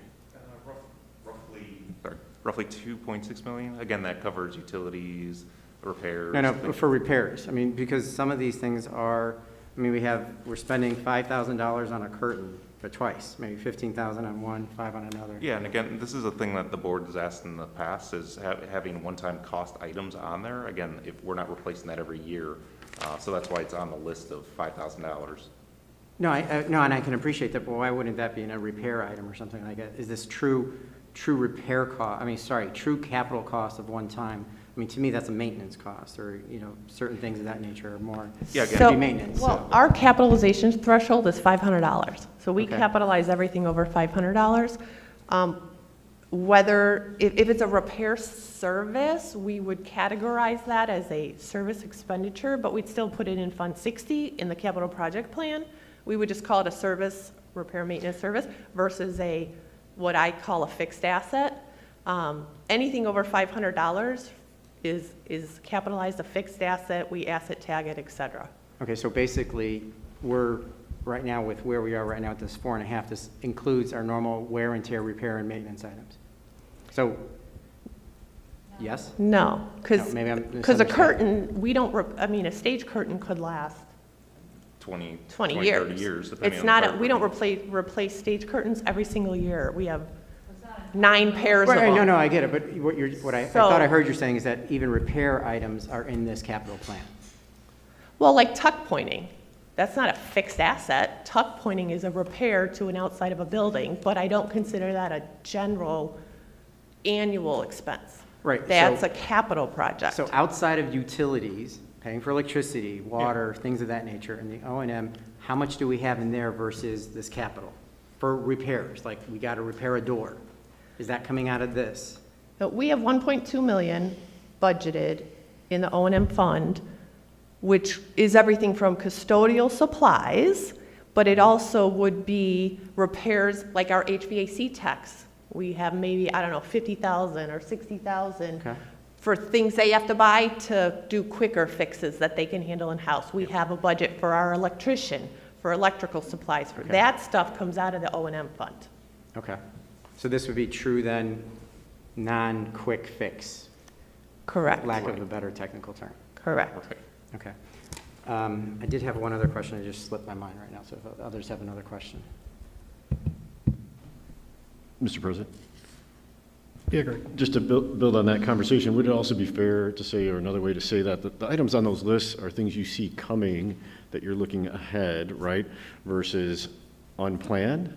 Is that fair to say or no? Yeah, again, there's some preventative maintenance funds in our O&M budget as well, but yeah, I would agree with that comment. Yeah, thank you. Mr. President? I did recall. So back in 2014-ish, maybe even before then, we were debt-free. We had finished off paying the debts for the air conditioning. And even then, we hadn't dipped into any type of debt or talked about how we fund capital. So how did we afford capital projects back then versus where we are now or through time? What has occurred? So when we did the air conditioning project, we actually took $6 million out of reserves and then paid the rest by selling bonds. We did use some of the reserves for that. When I started in the district, our capital budget was $600,000 a year is what we were spending. We've increased it, and I would set the budget because it's what we could afford. I would tell Ryan, you get $2 million or $2.5 million, actually prior to Ryan. When Ryan came in and did his analysis, and I give it to his expertise, he's like, you can't continue to run your buildings on $2 million. That's why we had a life safety plan that came in and was valued at whatever it was valued at, or a 5-year life safety survey. So for the last couple of years, Ryan's presentation has showed we should be spending $5 to $6 million a year on our buildings to truly keep them up to par, and we have never been spending prior to, I would say, the last number of years, well, since we got that 10-year life safety survey, and we started realizing we had to keep up with this stuff or it was all going to hit us at once. So anything, in 2025, we'll be due to have another 10-year life safety survey. If we don't keep up with stuff, we're going to get hit on that survey saying now you've got 50 million of projects you got to do, or 39.2 million all at once. So it's not that these will never get done, it's just a question of, do we keep up with them over time, or do we let things go and then suddenly get hit with a big bill? And so our recommendation is that we keep up with stuff. It kind of makes sense. So in some ways, we're paying for maybe not investing as much into our buildings as we probably should have historically. Okay, so now we're playing catch up on that particular piece. I guess, looking at that high number and knowing that we have a strategic committee looking at this particular question, I'm somewhat hesitant of saying, hey, let's approve 4.5 without knowing, just by saying, hey, we're going to draw it from reserves right away, without hearing or thinking about, well, how are we going to actually fund that particular piece? Is there a way to look at what do you need us to really decide on today, meaning for timing to get bids and contracts and things of that nature, versus let's wait till we hear what some funding options are, because at this point, what I'm saying, what I'm hearing is, if we approve it today, we're taking $4.5 million out of reserves, out of savings for this. And I'm not saying it's not needed, but if we have a committee that's looking at this, let's hear what the committee has to do to come back and say, here's what they recommend based on looking at it.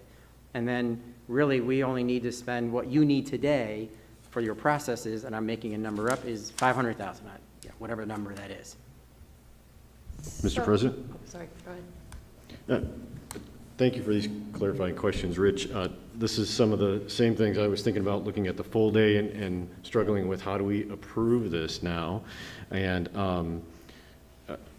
I defer to the experts, but I would, in hearing this discussion, just suggest, and would everyone here verify if this is true, could we, approve this now so that Ryan can do the work, but that we will make a decision on funding when it comes to full day. And that's why I asked about, is it part of that 32?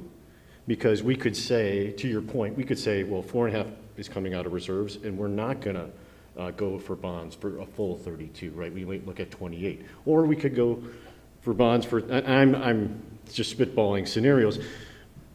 My ultimate point being that we could approve this without locking ourselves into a certain decision.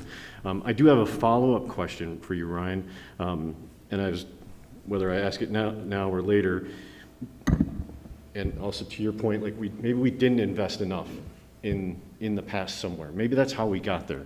What I'm curious about, is there a set point? Can we get to a set point where we're not chasing these kind of projects? Not that they're not going to come up, but that we come a lot closer to living within our means. Is that out there?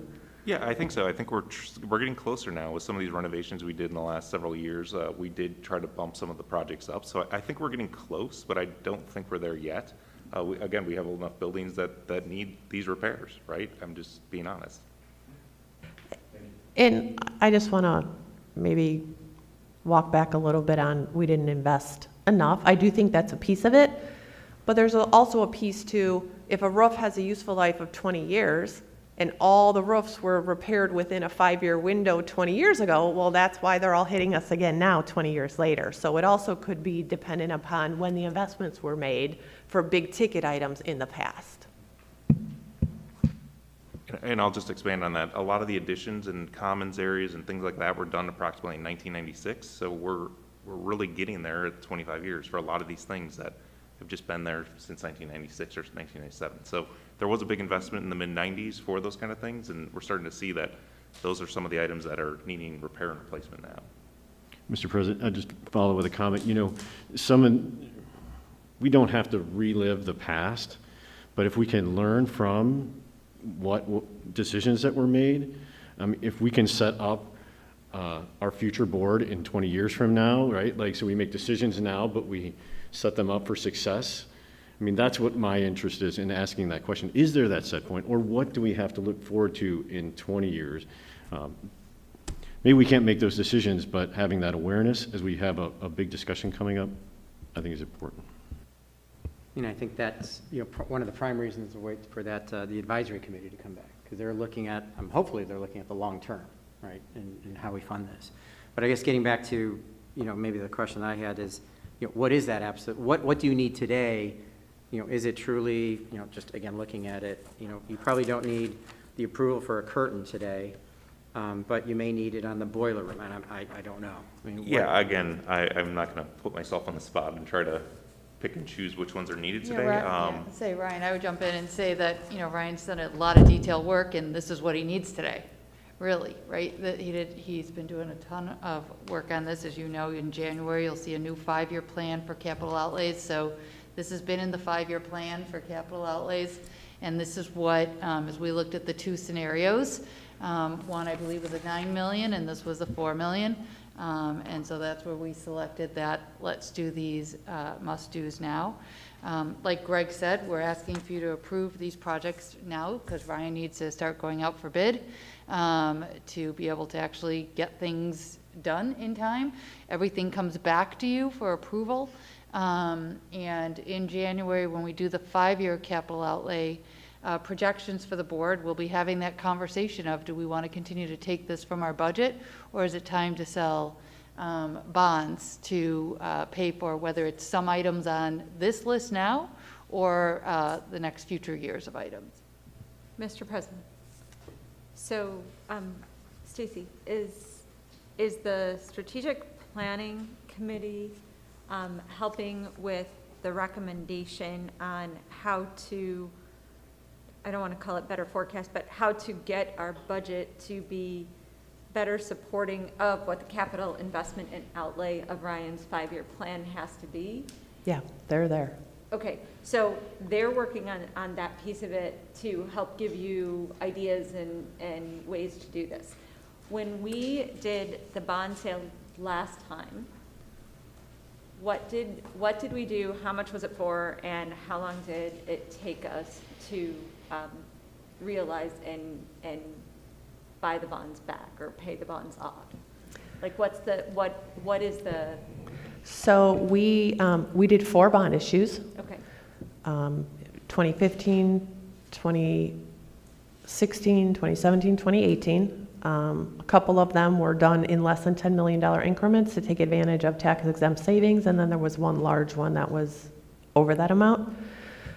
We are still paying off. We have 2 outstanding bond issues. 2 of them are paid off, and we'll have those paid off 2031, I believe. We did not use all of our debt service capacity at the time. Matter of fact, we used roughly half of it to try to make equal payments. That's why we went out to 2031 and not have taxes increase double what they did. So we do have capacity there to fund these projects. Sorry, I'm trying to recall the rest of your question. I was just going to say, and those 4 bond issues were a combination of the additions that we did on our schools, capital outlay projects that we determined and the board approved, and life safety audit that the state said we had to do. I believe that was a $10 million. 10 million of it was for the life safety. So when we get, so what Stacy talked about, when we get another life safety report, those are items that we are mandated to do. So we rolled those 3 things in together, covering some of life safety, some of the capital outlay, and our additions that we did to our schools. And I believe the total bond issue was right around $50 million. Yes. Okay. A total of all 4. And that was still only 50% of our capacity? Okay, so there's multiple things kind of to Rich's point, right? You have the plan. Clearly, we're underfunded in the capital spending, and that's kind of demonstrated itself in Ryan's 5-year plan over and over again, and we're trying to fund this, and we're trying to keep a balanced budget. At what point will we see the kind of the plan of where these 2 roads come together? I believe I'm presenting at the January meeting for my task force or action team.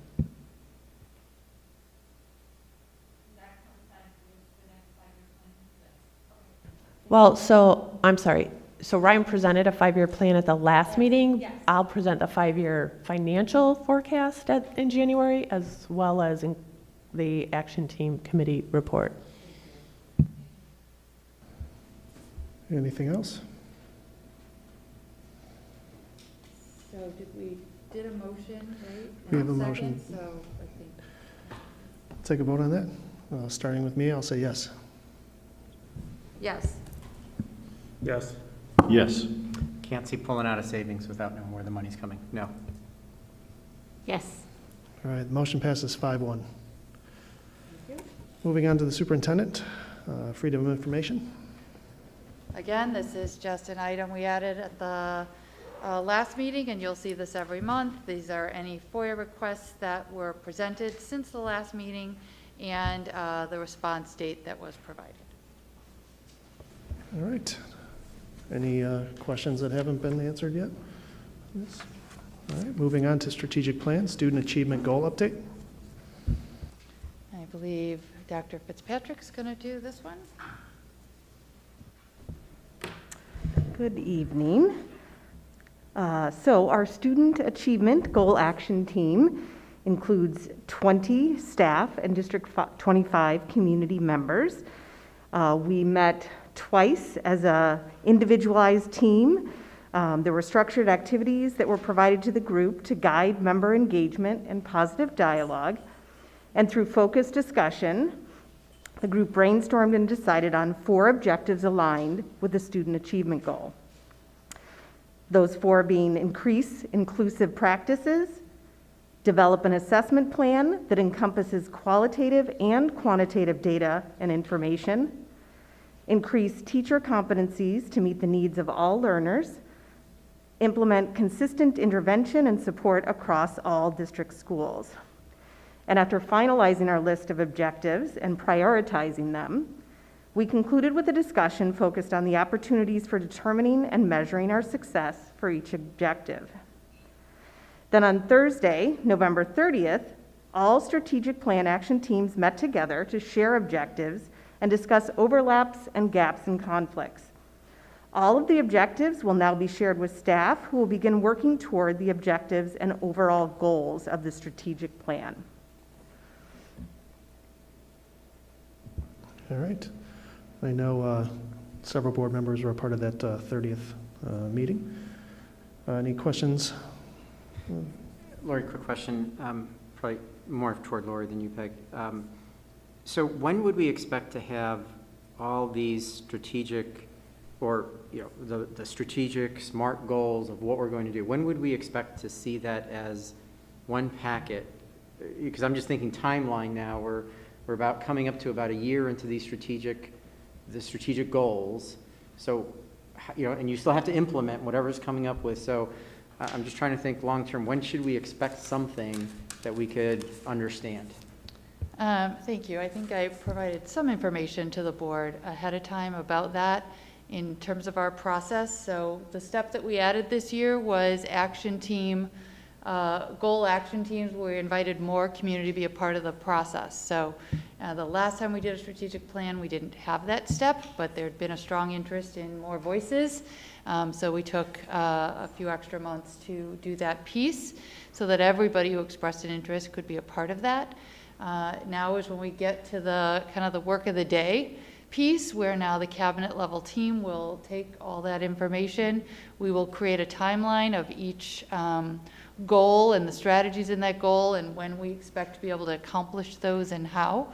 And we'll bring that back to the board sometime in the early winter months. Sorry, just to make sure I heard. So you'll bring all of them back sometime January, February-ish? Yes. Somewhere in there, okay, thanks. All right, anything else? All right, thank you for the update. Moving on to full day kindergarten update. Okay, thank you. Mr. President? Greg. I apologize jumping in. I know it's unusual before a presentation. I just wonder if we could be intentional right in this moment and decide, looking at the time, do we want to hear the presentation now? How much discussion, if any? Do we want to meet at a later date to have a fuller discussion? I wonder if we could be intentional right in this moment. Yeah, that's a good point, because I know two items down as the board meeting times in concern of the, so what I think you're saying is that we maybe see the presentation now and then decide on a later date to maybe have a committee of the whole meeting to have a discussion on this where we could focus and give it its due diligence or its due, having the conversation rather than trying to cut it short. Or is anybody?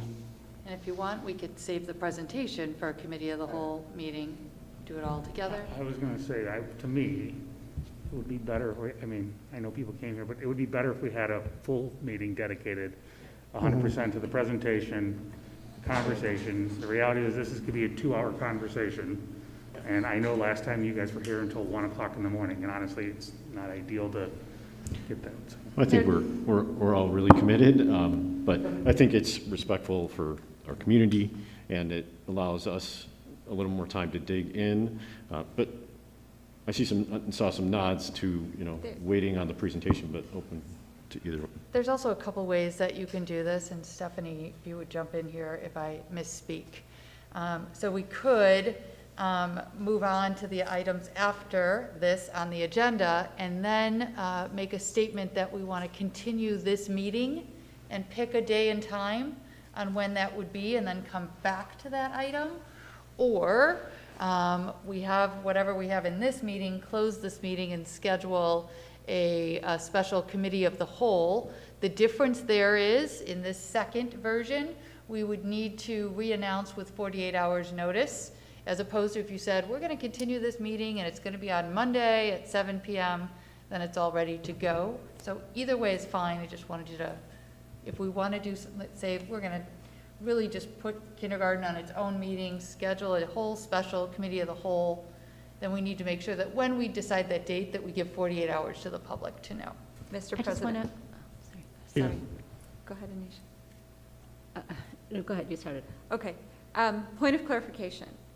This does not, on the agenda, have an action associated with it at this time. Correct.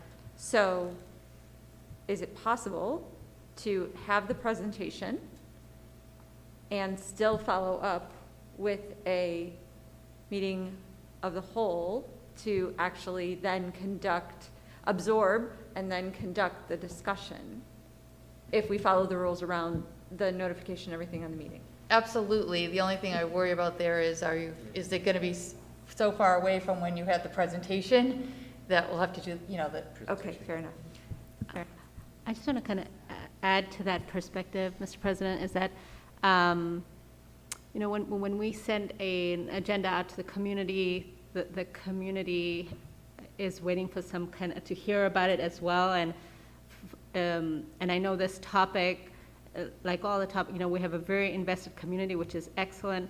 Want to know a little bit more about it. So, and not to set precedents that we have something on the agenda and kind of scale back on it, it may cause some anxiety. So I'm kind of with Gina as far as it's on the agenda. I know that we'll always have the presentation, and almost because it's here, it's causing a lot of community conversations as well, that we have this discussion, and then when we have a committee of the whole, we will have the presentation. We always study before our meeting, so we just go forward with this agenda item. Though I appreciate, sorry, Mr. President. Though I appreciate, Anisha, you're absolutely right on that, but I do think, maybe just deferring the whole meeting to one full meeting, we can devote enough time on this, because, right now it's 9:30, and, I'm here, I'm ready to stay till 1 o'clock in the morning, but my mind may not be there ready. And I'd rather have the time to absorb, ask the questions ahead of time, look at this so that we're prepared for a more full discussion with more audience members as well, need be. So I'd vote for just postponing it to a separate committee of the whole, similar to what we did September 2nd or something like that. I think that might be appropriate. So I'm hearing 2 members that want to see the presentation today. Does anybody else want Rich's idea? I only would ask, what is the time frame, right? That would be the biggest thing, because if we say, let's delay this, what is the time frame? Because we can't delay it for more than, a certain perspective. Because I get it, we want to, there's more to talk about, we want to do that full day, but we've got to do it within a reasonable. Do we look to Next week, Thursday? That's what I'm saying. And Yeah. within the next week, like, we have to say that's our commitment as a group. If we're gonna, I'm okay from a perspective of saying, hey, we want to do this as right. Because I don't think we're gonna be able to walk out of even after the committee of the whole meeting to technically have a vote to say, let's move forward. Right. Because I think There'll at be the end of the day, options. right, Yeah. there's gonna be a lot of options. There's gonna be a lot of conversation. But I also want to make a commitment to the community that we will be doing this within a time frame that says, hey, we respect the need to talk about it, but we also need to respect the fact that we need to do it next week, whatever time frame we pick, and then we dedicate that whole meeting to it so that we can have a full conversation. Mr. President, I agree with that sentiment. Chad sharing, absolutely. So Thursday, Wednesday, Thursday? Thursday would work better for me. Sorry, Thursday what? Thursday would work better for me. So Thursday, the 16th? Okay, Gina's not available that day. That's okay if everybody else is, but my apologies, I'm not available.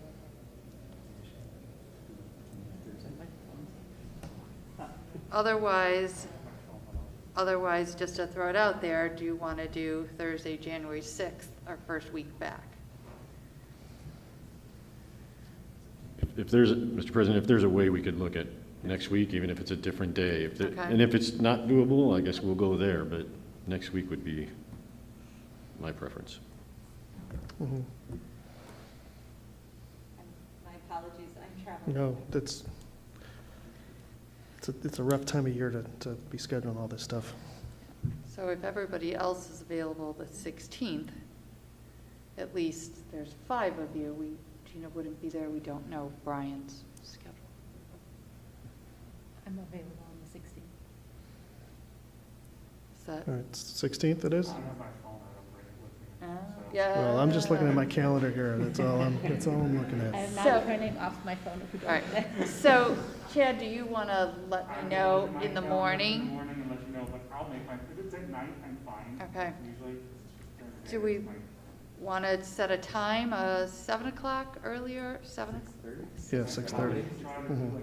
Six thirty? Yes. Earlier the better. I think reality. It's going to be a long discussion, yeah. It's a 23, pages. So 6 o'clock on the 16th, tentatively, I'll check in with Brian and Chad in the morning. And if I can cut my trip short, I will. Thank you. I just think like we put this on the agenda, and I know that people who have come to watch and are going to watch, but I think it's better we do it sooner than later. Okay. Mr. President? Yeah, I just want to acknowledge Anisha and Tina's concerns around that again, and I think we all do our best. We make an agenda, but this is the time when we get to talk together. And now looking at that agenda, we can really do the public's work better, I think, by making this decision. Yeah, I also just want to add to that. I respect my colleagues' decision on this, and also just want to reiterate, and maybe clarification from you, Dr. Bine, is that this is the slides that went out and what's been presented to the community is none of these are recommendations. These are all research points that you're gathering information to do due diligence to this decision, and nothing is set in stone, and nothing is like, okay, this way or that way. None of those options could be something we go forward with. Correct. We were just giving, the board had asked for the whole range, to really look at this from a whole range of cost neutral to what would be a cost to do it to the greatest extent possible. So we're giving you that whole range for that discussion. As you represent the community, I think it is smart for you to say that we got to look through every view and every financial aspect before we hone in on which direction we want to go. None of these are recommendations. They're all just some research to consider and help us kind of fine tune what direction the board would like us to go. And so I'll just finish off, Rich. And so I know we're deferring this conversation, but I really want the community to understand that this is a discussion, and that we've all taken an oath to be fiscally responsible, and no decisions will be made. So to rest easy, don't be anxious. We're going to have this. We're going to do due diligence to this decision, make the best decision for our community. Maybe just to add one last thing, but you're on the bright side of doing this in this way. Yeah, I'm not sure when at least by Tuesday it was made public. This gives the public more chance to, review the data themselves and to provide any feedback to us and to the board through that process. So. Mr. President? Yes, Jane. So, Dr. Bine, if you could just, so that everybody kind of level sets expectations, when we started the discussion and we started down the path of all of this exploration, we had kind of set an expectation of if we were to implement, it didn't look like, it clearly wasn't going to be for this school year. And if I recall, it didn't look like it was for next school year either. It was for the following one, correct? At this point, the timeline we would propose would be to have full-day kindergarten open for the 23-24 school year. Which is consistent with what you offered when we started on the journey. Yes.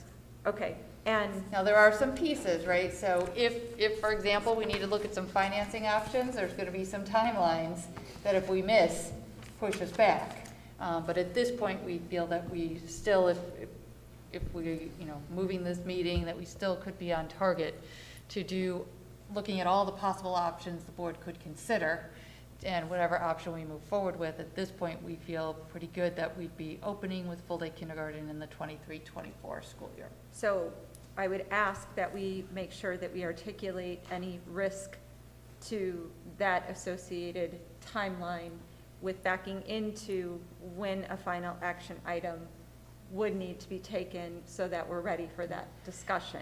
And this discussion, just to kind of maybe put a box around it for the board, what we need as administrators at the end of this discussion is, are you ready for us to move the next step? And because to get the next level of detail and to take the next steps is when we need to start spending some money on architect fees, on bond consultants, on attorney fees. At this point, we haven't spent any significant money to get down to the details. So after this discussion, what we'll be really looking for from the board is, are you giving us the head nod to move the next step to really get the exact details for you of a variety of options? Because to do that, we'll need to spend some money. And point of clarification on that, after the meeting of the committee of the whole, that would have to occur in a board meeting as an action item.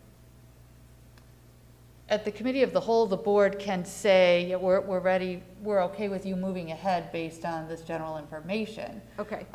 So we could do that. We wouldn't be we would still come back to the board with, here's the actual detail we have from the experts or the specialists and the exact timeline and that kind of thing for you still to make some decisions about. Okay. Thank you for the clarification. All right. Anything further? So next Thursday. Okay. Next Thursday. I know we were talking about time constraints. Unfortunately, work is calling, so I'm going to respectfully ask to be excused again this month. And I know this is the second month in a row. My schedule's changing for next year, so this is the last time, hopefully, that this goes on. So I think we pass on to the secretary as the role of president, and I appreciate it. Thank you. Misha, thank you. Okay, we're going to be moving on to the next item on the agenda, which is a letter from the board, and it's a discussion item.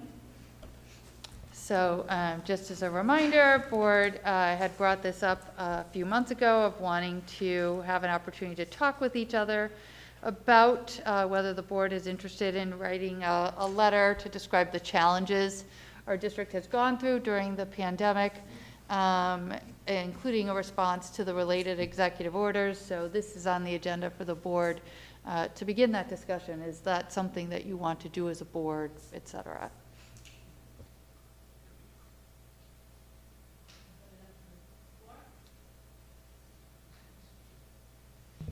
I think this is, the intent of the letter, I think, has changed over, or maybe is not. I think in my mind, it hasn't changed since we first started talking about it. And specifically, the letter is not about mandates or anything. It's about local control, in saying that as a local governing body, we should have the power to decide what is right for this particular area. So I kind of look at it in the one way, whether or not you agree with mask or unmasked or whatever those types of things is, we have the ability to tax our taxpayers to the tune of, Stacy, how much could we potentially do?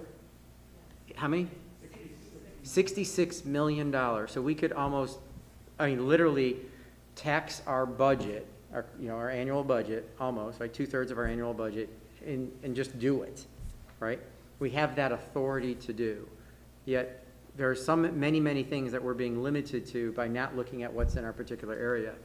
And this is not a particular point that is unique to our district. Many districts are doing it. In fact, there was a letter that was sent to the ISBE and the IPDH on November 18th or the 20th, with many superintendents from the middle to southern districts basically saying the same thing, saying give local control back to the districts, because there is no benchmark, there are no pieces. The local districts can really best attune for what's good within their community on a variety of topics. So give the power back to the districts. In my mind, that's what really we should be writing about, is local control versus something else. So I'll open it up to Madam President, or Madam Acting President. So I want to kind of change this conversation ever so slightly. The local control is the right answer, but more importantly, when will we, I'll call it the country, the legislation, what is the end game? What is the end game? Is it full eradication? Because by that point, we'll all be sitting on clouds with wings, hopefully. The reality of it is that what is the end goal? Are we going to manage COVID till full eradication, similar to polio, or is this going to end up being managed like the flu? That information is a huge gap in the way that our legislation has provided, and all of our medical guidance or opinions have offered. Nobody is really giving us where are we headed with this? What is it going to take? What is it going to take? Is it hospitalizations? What metric? It's the same thing that I think everybody is having the same questions, but I want to shift it. It's not necessarily as much about local control as it is about what are the metrics for us as a state, right? Look at our surrounding states. Everybody's doing something different. What is that end game? And if we're going to head down a path, I would offer that I would like to see that request, demand, et cetera, be made as part of any communication that we're putting out to the legislative body of the state of Illinois. So then in that vein, do you spin that letter to also say that because of the lack of it, that's even more the purpose to have local control, where we could do that based on the needs of the community?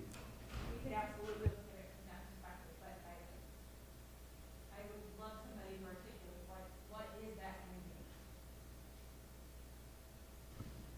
Yeah, I mean, I know I'm the one who brings this up, so I'll be the one to get blamed, but that's fine. I agree with both what you're saying. For me, from the perspective is there has got to become a point where this end game, is this going in, are we out, when does the pandemic, quote unquote, end, and we go into an epidemic potential situation? And for me, it's about the local control and making sure that we understand, but like I said, we just passed a levy to pass taxes on people, but I can't figure out how we can, to your point, Rich, put somebody and say we have the control to say, hey, we know that COVID is this or whatever, but what is the next opportunity for us to look at? So I really want to, and listen, I know we've got the letters, I've got emails that says, hey, you should be doing it individually. I'll admit it, I've done it individually. I'm asking those questions, right? But as a board, we also oversee the school district. We have to give some of that control back so that, to the board, to administration to be able to do this. And so I think it's an important part. We are a governing body. Yes, we are volunteers, so to speak. It's the best paying job we all have. But the reality of it is we do have impact on the decisions we make. And I really think, we should be asking the questions, what is the end game? When does this come to an end? Because if we don't, right, this is an executive order. My argument is really from the perspective, like to your point, the legislation, someone has to come in here and say, hey, right? We have to start acting as a governing body. We have to start doing things instead of just waiting, in my perspective. And we're asking the question. We're not going against the mandate. We're not asking to go, I wasn't asking for that. It's really is, where is this coming to an end at some point in time? Or are we just going to continue to extend, and we're just in a never-ending battle of, and it just continues to create more divide. It continues to create, frustration. I mean, I hear good things about, the people having to quarantine. I hear people bad things, but all of these things are challenges that we are facing, because at the end of the day, there's nothing that we can do to make changes for our perspective to say this is what it should work, this is how it should not work, based on the needs of our community. It's based on like this is what we're doing, and because of this is how it's functioning. So.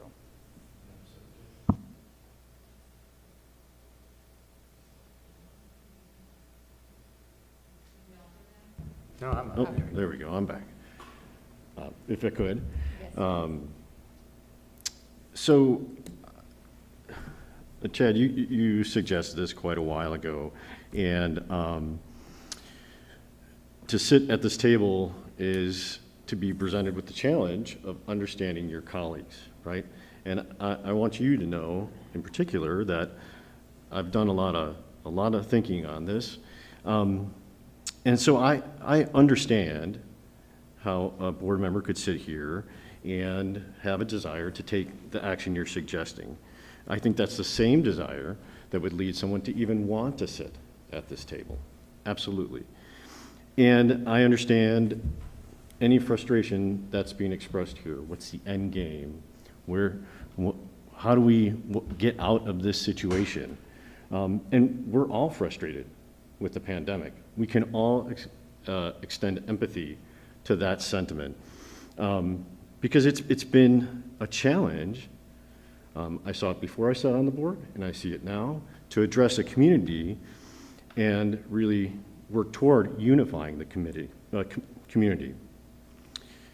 So, though it may come up later, what I want to start with is whether or not the action that is suggested is worthwhile.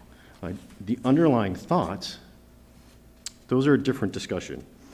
So what I would say, after reflecting, is that the action of a letter is disconnected from the main point of our service.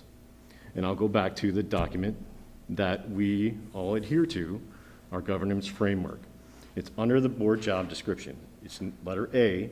The board will focus first on its primary work, which is to clarify district purpose, direction, and goals. Let me put it in plainer language. If you're thinking about this action, will it save us money, improve our programs, raise test scores, bring full-day kindergarten to life? I think we know the answer. And you could look at the agenda we had today. Where would it impact the agenda we discussed today? It wouldn't. This letter, and not the intent behind it, right? But the action of the letter from a full board, not individuals, is political, it's performative, because it's not going to move the needle, and it's divisive. We're already going to have a discussion here that's going to highlight that, or we could. So we should not take an action that's where we're going to lean into those divisions, because there might be agreement for some here and disagreement, and the same thing is reflected in our community. So there is no benefit. But here's the thing, here's the rub. After a while I thought, well, that's where we stop, right?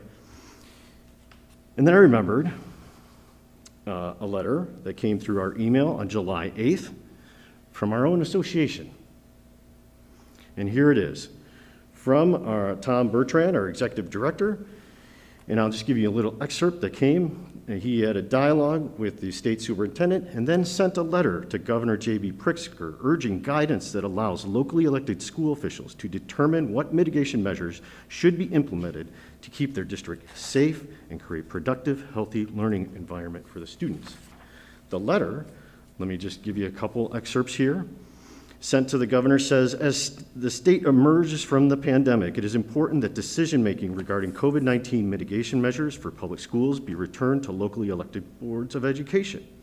It goes on later to say, school boards feel stymied by the lack of consistent guidance and the autonomy to make decisions for their school community. Now this letter, and we all got it, it was sent on behalf of 848 member school districts to the governor. So what I would say to you is, I think the suggested action, we would be acting on an inflated sense of importance to say that a letter from one school district in the north suburbs would move the needle on the issue. This letter went out from the association, didn't get my approval, okay? So maybe I agree, maybe I don't. Maybe you agree, maybe you don't, right? And they're not the only ones. There was supposed to be a webinar, EdRed webinar last night, got delayed to January 11th, to my great regret, because I was going to share some of that. And it's going to be with EdRed and, can I just say it, a Democratic representative, okay? If we want to say whether it's political or not, I don't know what's going to come out of that, but you know, I see head nods, it's about state mandates. So listen, I'm not here to, I mean, we can, I've got notes, but why do you want to go ahead? And I'm sorry, I'm not asking you, Chad, I'm just asking the royal you. Do we really want to go head to head on this? To what end? Everyone here has heard your views, they've now heard mine. Okay, so we've said our piece, and if we don't set a letter, it's not saying you agree or disagree with the governor. It's not saying you approve or disapprove of mandates. It doesn't do any of that, right? It just simply means that we are ready to put our focus where it belongs and clarify the district's purpose, direction, and goals. And that's what I think we should spend our time on. We're going to have a whole meeting on that next week. So let's do that, right? I can talk about local control. I got notes, okay? And I'm sitting here because I believe in it, but I'd like to stop the conversation there and acknowledge that maybe everyone doesn't agree with me, or I don't agree with you. Great. Let's move on.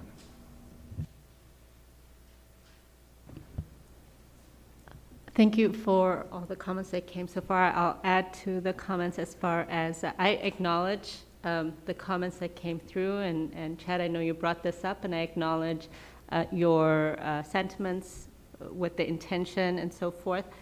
And however, with our school board, I believe we need to kind of stick to our responsibility and our governance objectives here as outlaid by the framework, and I agree with my colleague Greg, and that IASB do its advocacy role on a statewide level, and we also have EdRed who does, you know, their part of their work, so I stand there.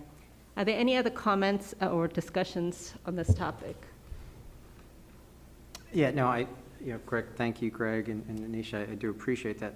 I honestly have to disagree with both of y'all, because, you know, if you look at a governing body, the whole governing body's purpose is to provide, you know, direction back, or to give feedback back, to act as one. And you know, you have to look at that particular. Not everyone in a governing body agrees with every step. Some agree, some disagree.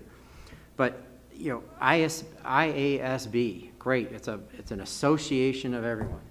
I actually think having a letter come from a local district is actually more impactful than the IASB.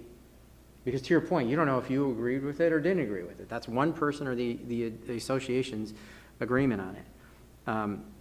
And if we don't stand up for local control, we won't have control. You know, there won't be anything for us to be looking at. So you speak to the wanting to do the good things. This is doing the good things because it gives us the power. It continues that type of power that says we in the community should be looking out for what's best in the community. This is how things slowly get nickeled and dimed away, where at some point we are not here sitting talking about curriculum or how to make our students better.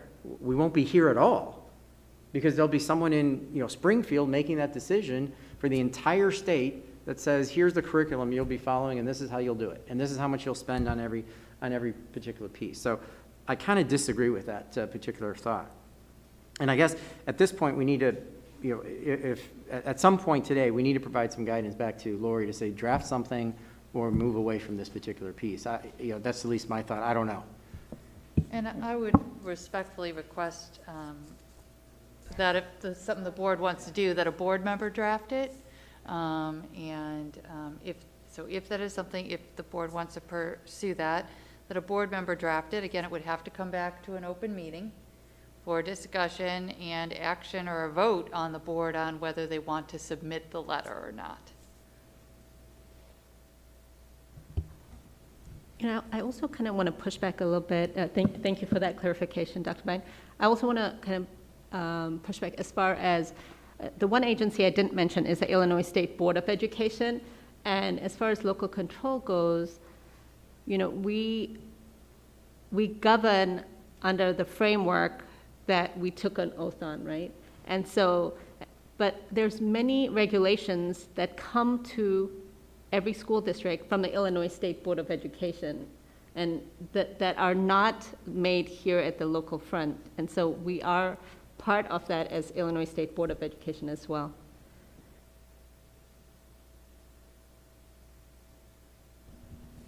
Madam Secretary, are we ready to move to the next agenda item? Yeah, if there's no further discussion, let's move to the next. I'm fine, like, from that perspective. I mean, I understand.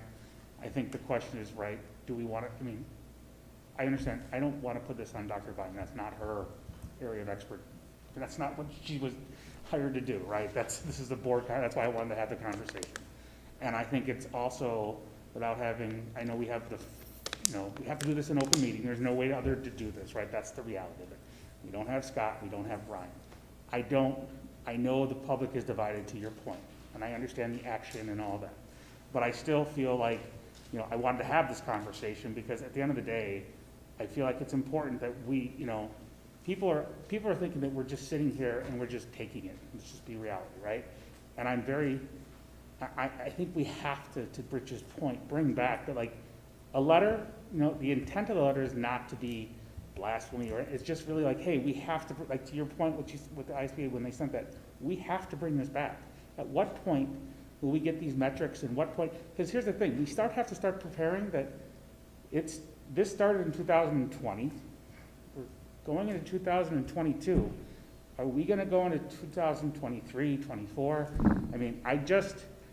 I really think there has to be an end game decision. And I think when board members and boards start to get together to say, hey, what is the end game here? Where are we going? We're not saying, hey, we're not taking the mask, we want to do this. We're not doing that. What we're saying is we want some clarification from our elected officials to say, what are you guys planning to do as we start to come out of this? Where is that guidance? What are we doing and when?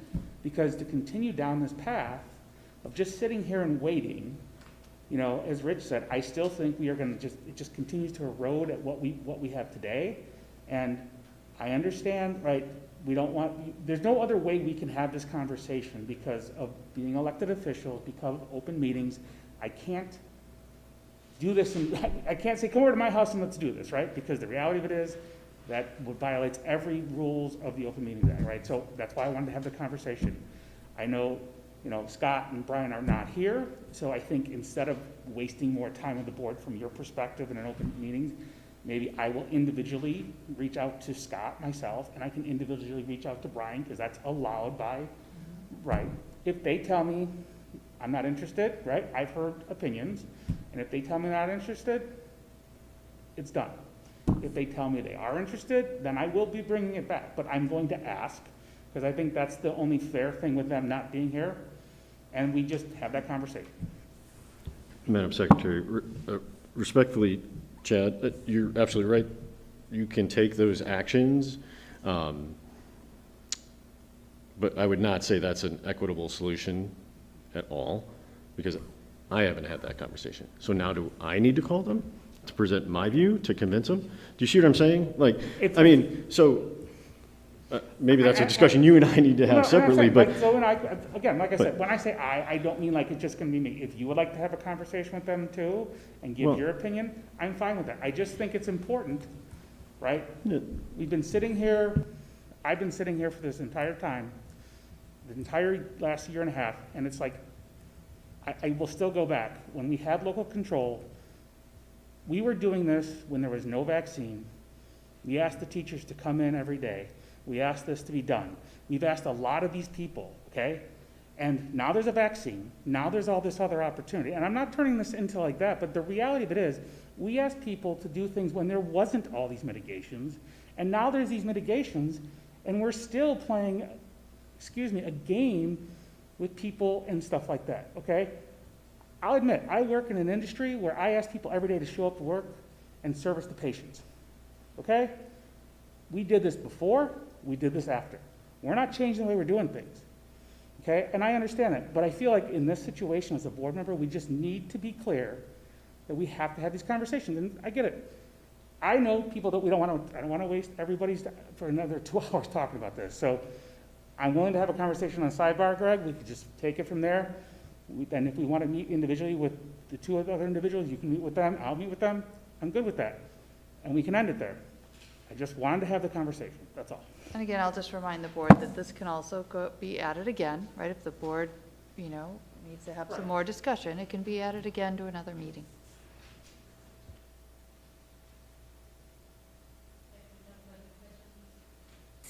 No further questions or discussions on this, apart from what Chad mentioned as his next steps. We'll move on to the next item. Okay. It is an action item. It is an action item, board meeting times, which is perfect segue as we were talking about time. And I need a motion for this action item, board meeting times. Madam Secretary? Yes. I move that the Board of Education change the start time of all remaining 2021-2022 scheduled board meetings to 7 p.m. Thank you. Second that? Second. Okay, thank you, Rich.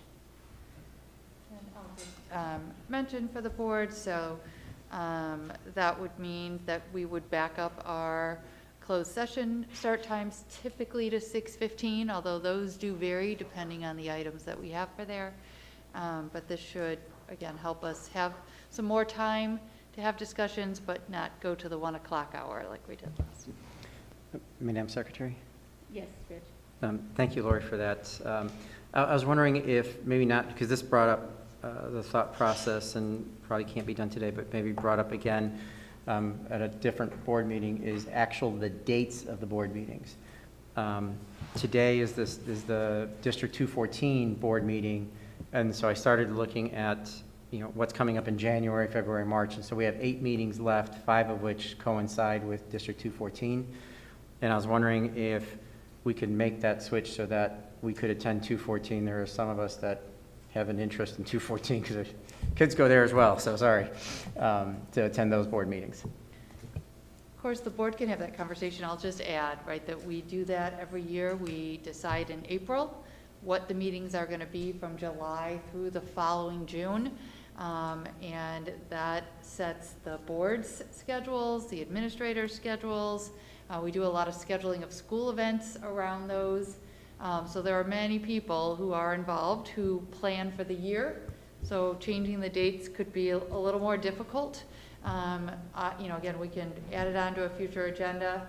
At that time, I would be recommending that we wait, and when we set the next year's dates, coming up in April, we will determine the dates for July through June, that would be a time to make sure that everyone involved in meetings would have those days for the full year. But we can definitely add it on to an upcoming agenda in January for the board to discuss if they want to do that prior to that. If you could come with some options as to what are the conflicts. So just as you mentioned, if we're able to move 3 because there are no school conflicts, that might be a reasonable means. But if we're able to do something, that would be great. And to your point, I guess, just 214, when do they publish their schedule? Same thing, the year. Yeah, but at the same time frame that we do? Yeah. So do we coordinate with them just so maybe better? Like I think to Rich's point, it'd be ideal because there are parents who have both, and I know that some parents have said they've had to run between either ones. Could we create it so that we're either one night and they're another night, or however it works out? So I think in April, that would be a good conversation to have. Okay. Did we take a vote on this one yet, the times? Because it was, I think so I have to read. okay, so we'll, So there was a motion and a second Yep. to change the start times And of so the let's- remaining school year board meetings to 7 PM, and then you just need And a I vote. believe I'm the start.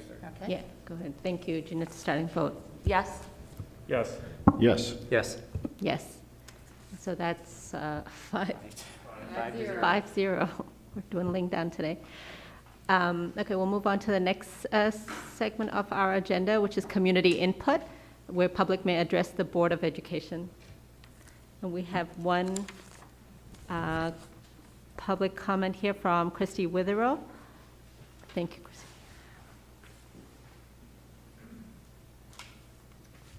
We have a table now? Working? Just listening to the conversation, I understand that all of your names will be on this letter from the board. But perhaps it isn't necessarily about you, is it? It's about the community. It's about what we want. And again, I think I was up here last time requesting that there be more input from the community. This time last year, we had a lot of surveys and whatnot. Why don't you put out a really foolproof survey that simply says something like, do you want your board to have local control? And if you have a majority that want local control, then you guys don't really get to choose and have a debate about it at another meeting. You just send the letter and we move on. So please take that into consideration. Thank you, Chrissy. We'll seeing no further comments. I think we have one more. Thank you, Lena. Short. You are all professionals. You know what an agenda is, and you know people show up to discuss those items. I have come to more meetings than I can count. I take time away from my family, work, and my life because I believe in the future of our children. I voted, I showed up for you all to just spend 40 minutes talking about your schedules and not talking about something that is on the actual agenda. Full day kindergarten is never going to happen if you don't talk about it and get the job done. This is embarrassing.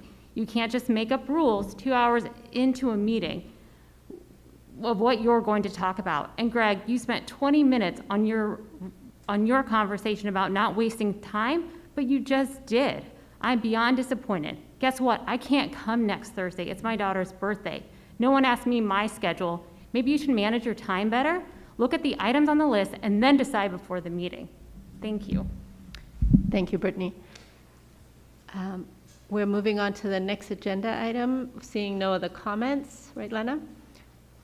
To future agenda items, and if there's any topics. There's Yeah. not any topics in waiting, so I think we can go to new topics. Item B, if the board has new topics. Rich? Yeah, I think one of the ones that I'd like to have maybe more of an update on is the remote academy and how that's progressing. What have been some learnings? I know there's been many, many comments about what's the difference between a learning plan and homework. So if during that session we could have a better understanding of what's the difference between those pieces, I think that might be beneficial. And then knowing how are we measuring the results. Maybe have a survey to the parents that have kids in that student, in the remote academy by age, so that we understand where, where the second graders, what their feedback is versus the third grade or fourth grade parents, just to better understand, because I think we're doing the multi-year type of remote academy.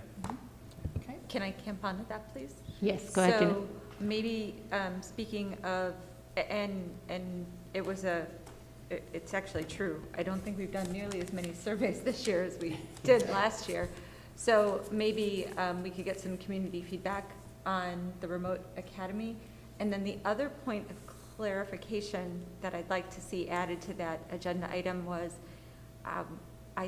I thought in a conversation we had at a board meeting that it was stated, and I went back and to try to find it, that it was acceptable, homework coming from the teacher would not be graded because the remote academy would be the grade for our students in academy. But if they wanted it as supplemental, I had thought we had said we were going to be passing that along. And I've heard mixed feedback on whether or not that was being consistently executed throughout the district. Okay, we can bring that up in the. Yeah, That I would be agree. helpful. That definitely a point, because I remember that same conversation.